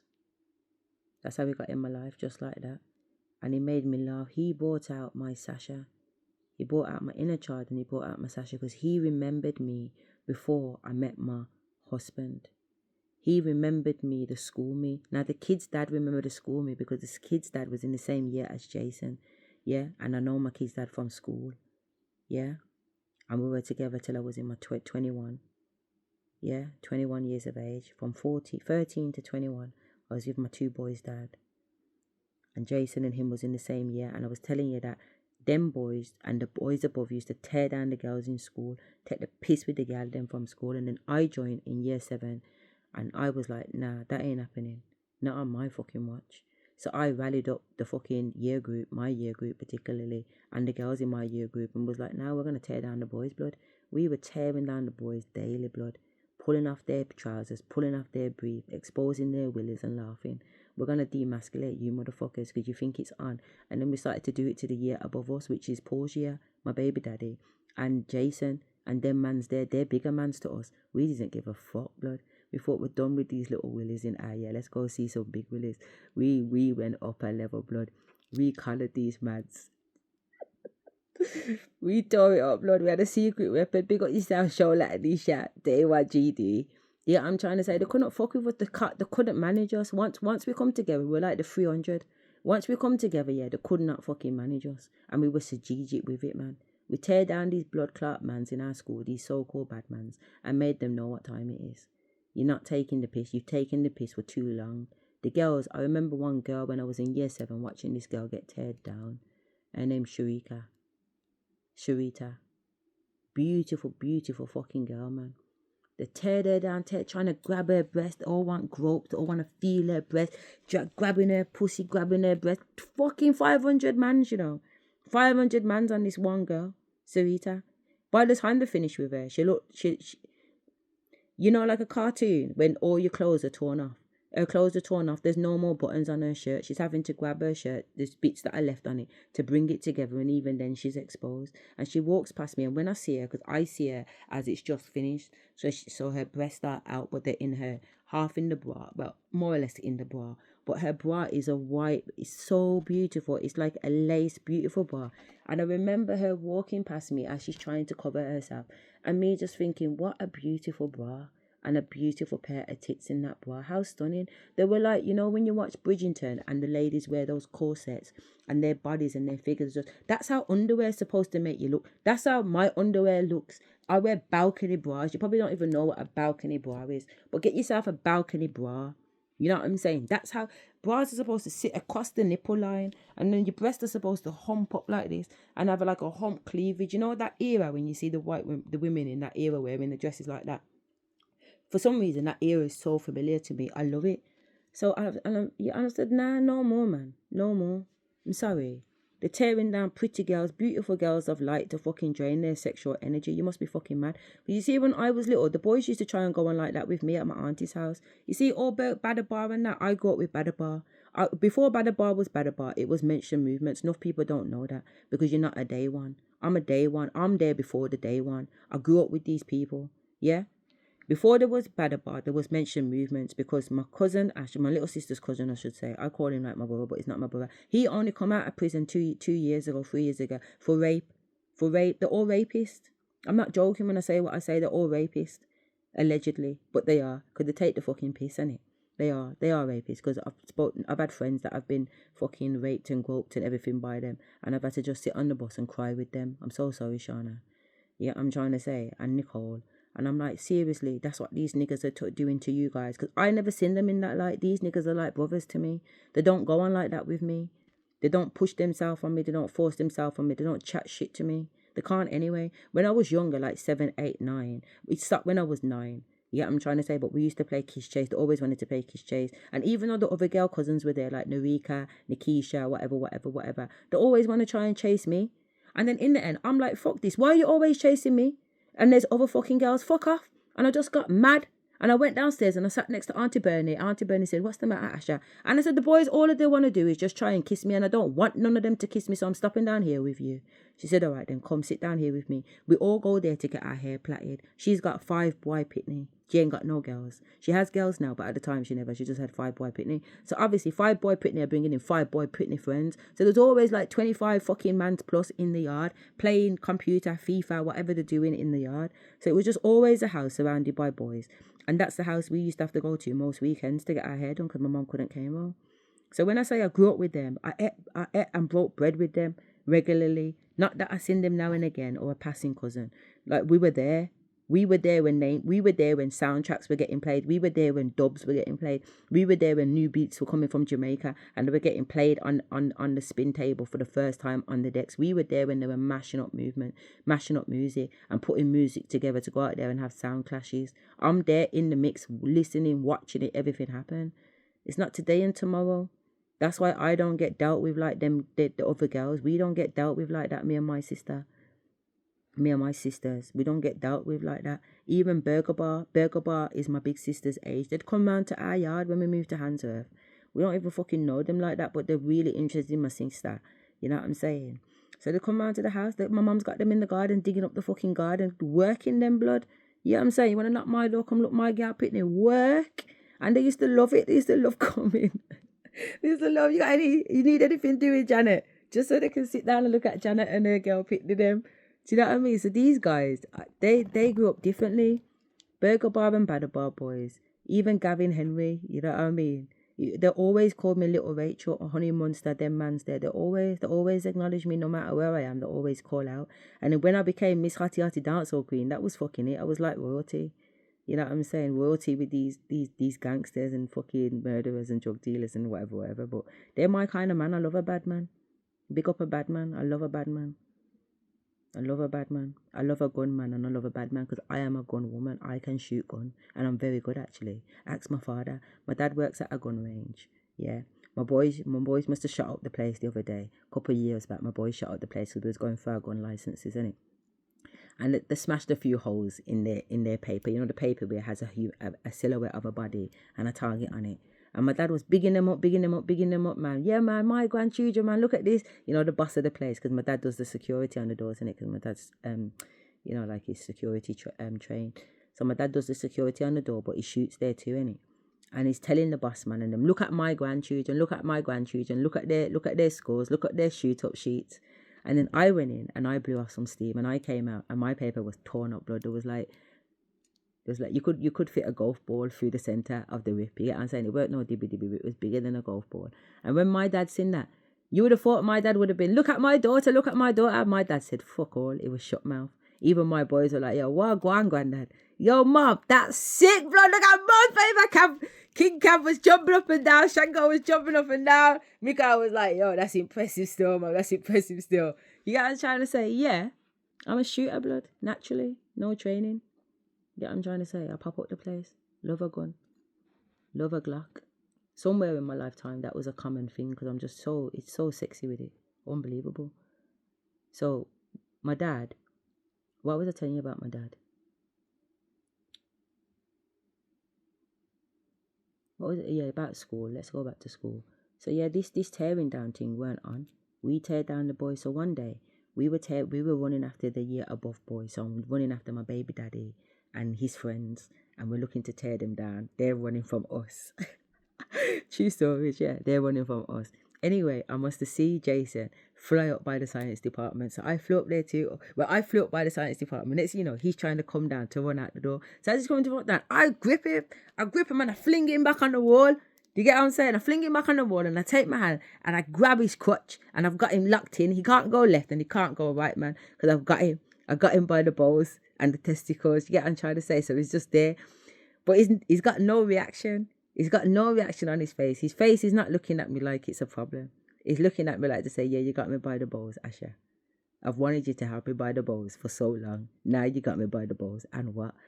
And because he puts that animal energy on me, and I've got my man, I'm with my baby daddy, Paul, but we're all playing this game. Like, it's not emotional, okay? It's not even like a game well, it is a game and it is a bad game, but I'm not going to say to Paul, oh, what you doing, trying to grab up whatever, when I'm the leader of us girls tearing down the mans. Paul can't say nothing to me.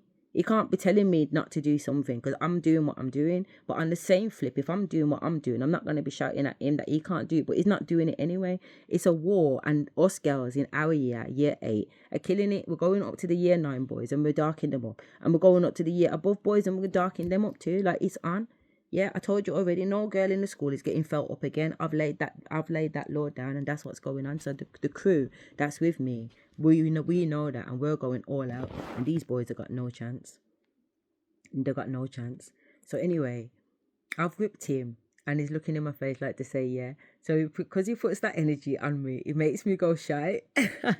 It pulls me into, I come out of my masculine energy and into my feminine energy.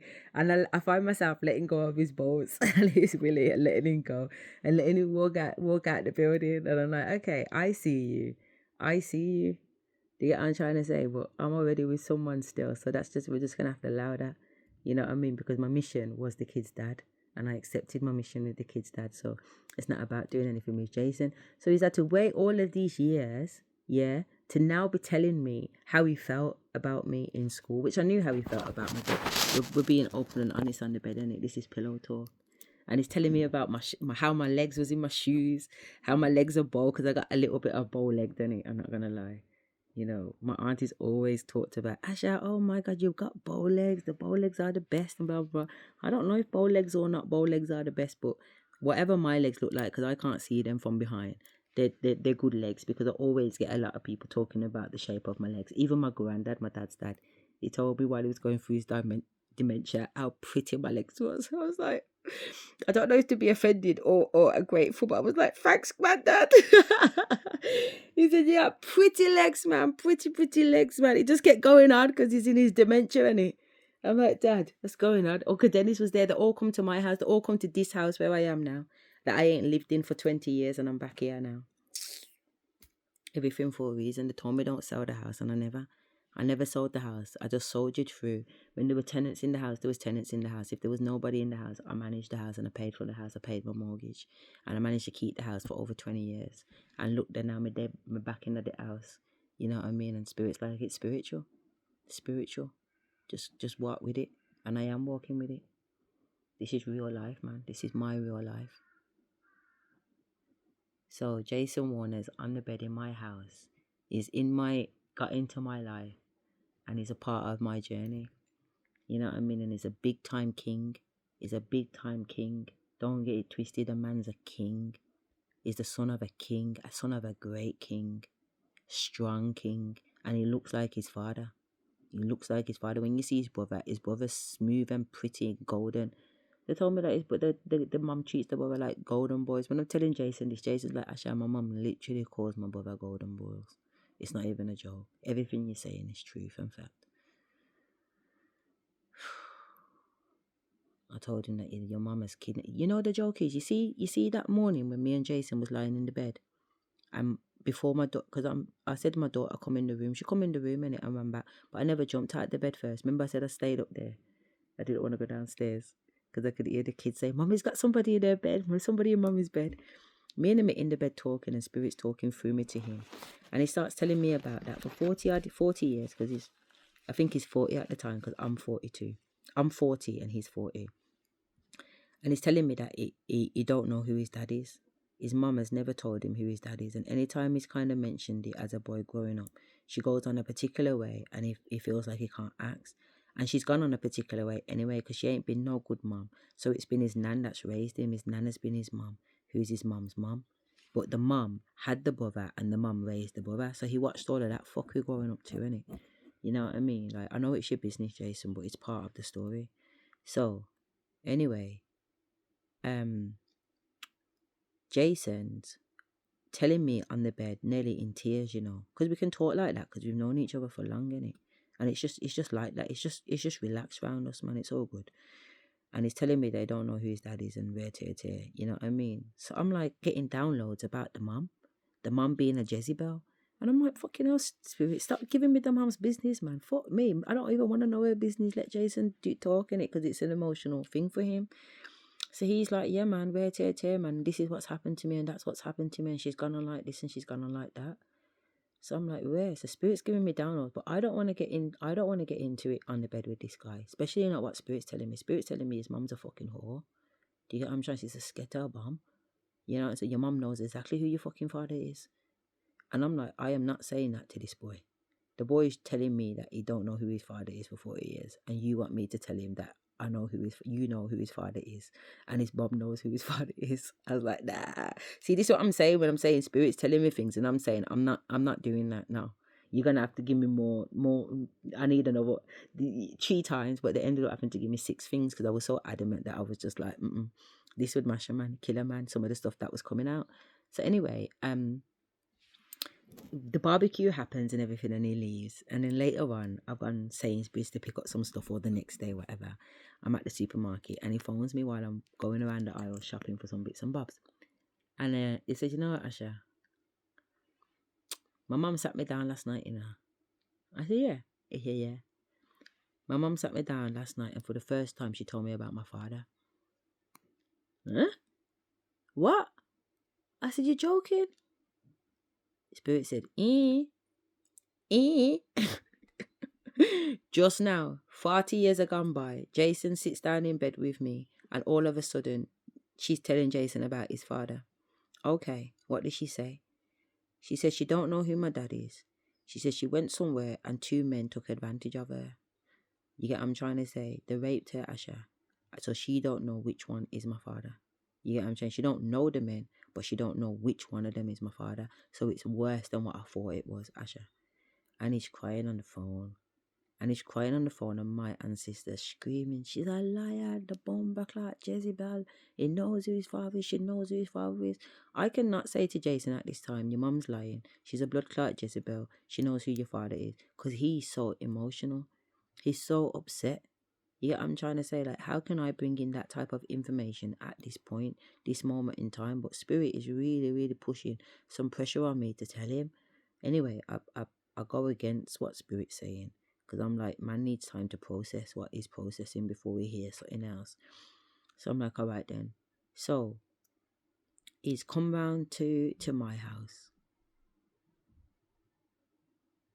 Yeah, he's come round to my house, and I've got more down. I've got like the 6 downloads and that now. I've got more than 6 downloads, but the 6 things I asked Spirit to give me, they've given me the 6 things. So I'm like, all right then. So I'm like, you know what, Jay, differently, yeah, we need to talk, man. Yeah, I'm saying, because my ancestors are just letting it rip on certain things, and it's got to the point now where I can't even not say what I need to say, because they've proved it 3 times already, and they've proved it 3 times more. So it would be so disrespectful of me not to do what I need to do. But I understand that what I've got to do will come across sharp. So I'm a little bit nervous to share some of the information with you. You understand me? And it was like, "No, man, Asha. Yeah, I'm trying to say, just talk the talk." And I said, "You're telling me to talk the talk, but you don't know what I'm talking." You know what I mean? And some of it might be a little bit of a hard pill to swallow. You know what I mean? And it's sensitive. You know what I'm saying? Because man ain't gonna really like me talking about his mum, but I got things to tell you about your mum. And it's gone differently. Yeah, I know my mum. I know what my mum's about, but at this point, I didn't know how much of his mum he knew. He knew his mum is a slag. I didn't know he knew his mum was a slag. It's not nice for boys to know that your mum's a slag. You get what I'm trying to say? So I wasn't expecting that, for him to know that. I thought it was going to be the first time me telling him that his mum's a slag. So the things that I was worried about telling him, he already knew. You know what I mean? Like, it weren't that he was able to add content to certain things too, and make me know really deep shit that's going on. And I'm like, why? And Spirit's like, yes. You know what I mean? So they're dropping more information, so I'm able to give him more codes and more facts about his story through his Akashic records in it, because I've accessed them, because we're sleeping together. Yeah, I'm trying to say. So I'm like, we're in the bathroom, the ensuite. I've locked the ensuite door because I don't want nobody to hear what I'm saying to Jason. This is a conversation between me and him. So we've locked ourselves in the ensuite bathroom talking, and I'm sitting on the toilet, like the toilet lid's down, and he's standing up, and I'm whispering, "Yo, Jason, Spirit said this." So I've told him what Spirit said about his mom, that his mom stole his dad's seed. The dad wanted the baby. The dad was married, is married to somebody else, but the dad's allowed to have multiple wives. That's not the problem. Nobody hasn't got a problem that the dad was sleeping with, but this Jezebel was the problem, because she knew he wanted his son. She deliberately told him she deliberately got pregnant, deliberately told him she was pregnant, and then deliberately robbed him of his son. So sad. So sad. This man hunted her down, hunted her down, and she put Jason in a protective place. That's why she put him with his mom, with her mom. Do you understand where I'm coming from? Because there were certain protections around there. They couldn't see him. They couldn't pick up his energy signature. They couldn't find him. She had him boxed off. While she was still living and running around, fucking about with African men, getting fucking voodoo done, witchcraft, to try and fucking throw the dad off so the dad can't find Jason. Sucking off Jason's energy while she's living it large, like she's ordered and a bag of chips. Some fuckery, man. Some real fuckery, man.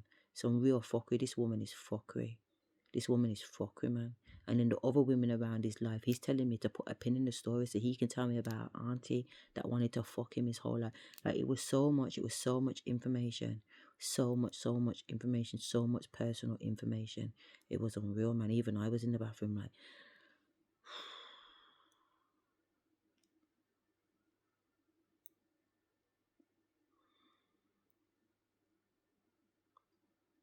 some of us have been through some next level shit, man. Some real next level shit, man. I felt so bad for Jason, but at the same time I felt so liberated for him because he knew my battery's dead, it's on 5%. But yeah, let me start to close down so I can charge up my phone, because I've got caught in a bit and it's early hours of the morning. And I'm just gonna go straight into it, bathe off my body and just be ready, man. Stay ready so you don't have to get ready. That's what it means, and I've been ready since yesterday and I'm ready now, so I'm ready. I stayed ready so I don't have to get ready. My paperwork's on the floor for the court hearing already. I've done my ritual. I'm still watching the same video, Your Glow Attracted a God. They're in full worship mode. I put my yellow flowers in a thingy. That's candle wax at the bottom because I burn candles. Do you understand me? Got my whole my little room on show. And it's a mess. It is, because I haven't done nothing since I come back after playing. Tired. I've been saying I'm tired all night while I've been chatting on these videos, innit? But it will get done by the time the cock crows when the sun actually does shine. Then my room will be tidy. Well, as soon as I come off this call, my room will be tidy. So it ain't nothing. But yeah, it's just to say that it's been very shocking. But these are the Akashic records I get from these guys that I sleep with, and it's happened with every single one of them.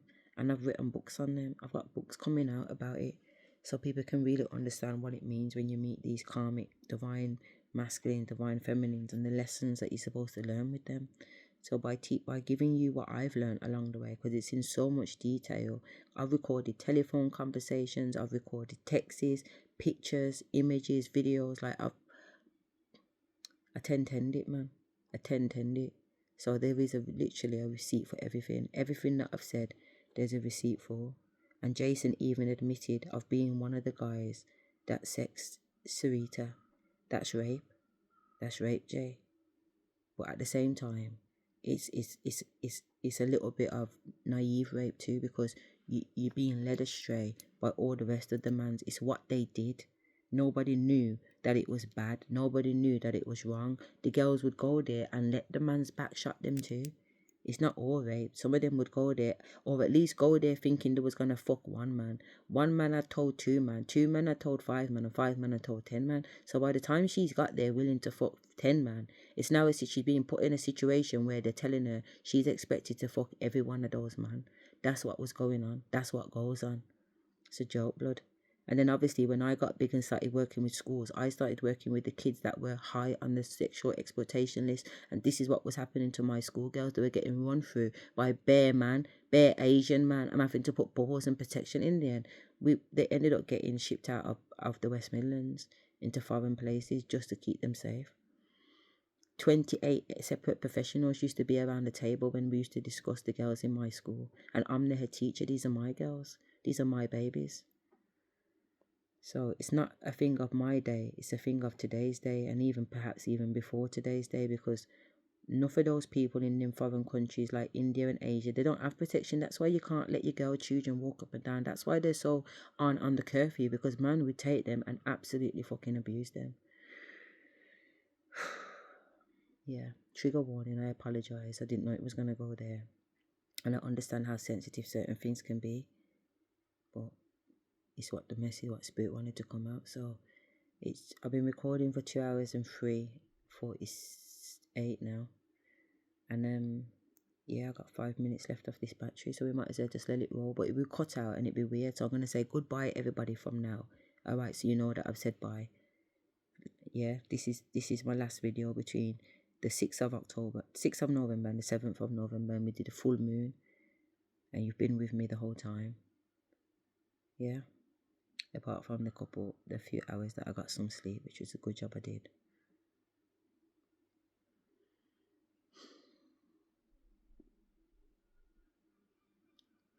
To have me is to have divine. I've got the cheat codes. I know everything that's gonna happen. Most things anyway. It's not always a good thing too. But it will keep you safe. And that's why Spirit said earlier that I've got everybody's back. Like I can see multiple. When I was losing my mind, I was like, I was on Spirit. Why do I feel like I got 54 brains? Spirit said, what you're talking about? You're on 97. 97 individual brains working at the same time. This is some Lucy shit. Real talk. Some Lucy shit. Peace, love. I wish you nothing but happiness, alright? Take care.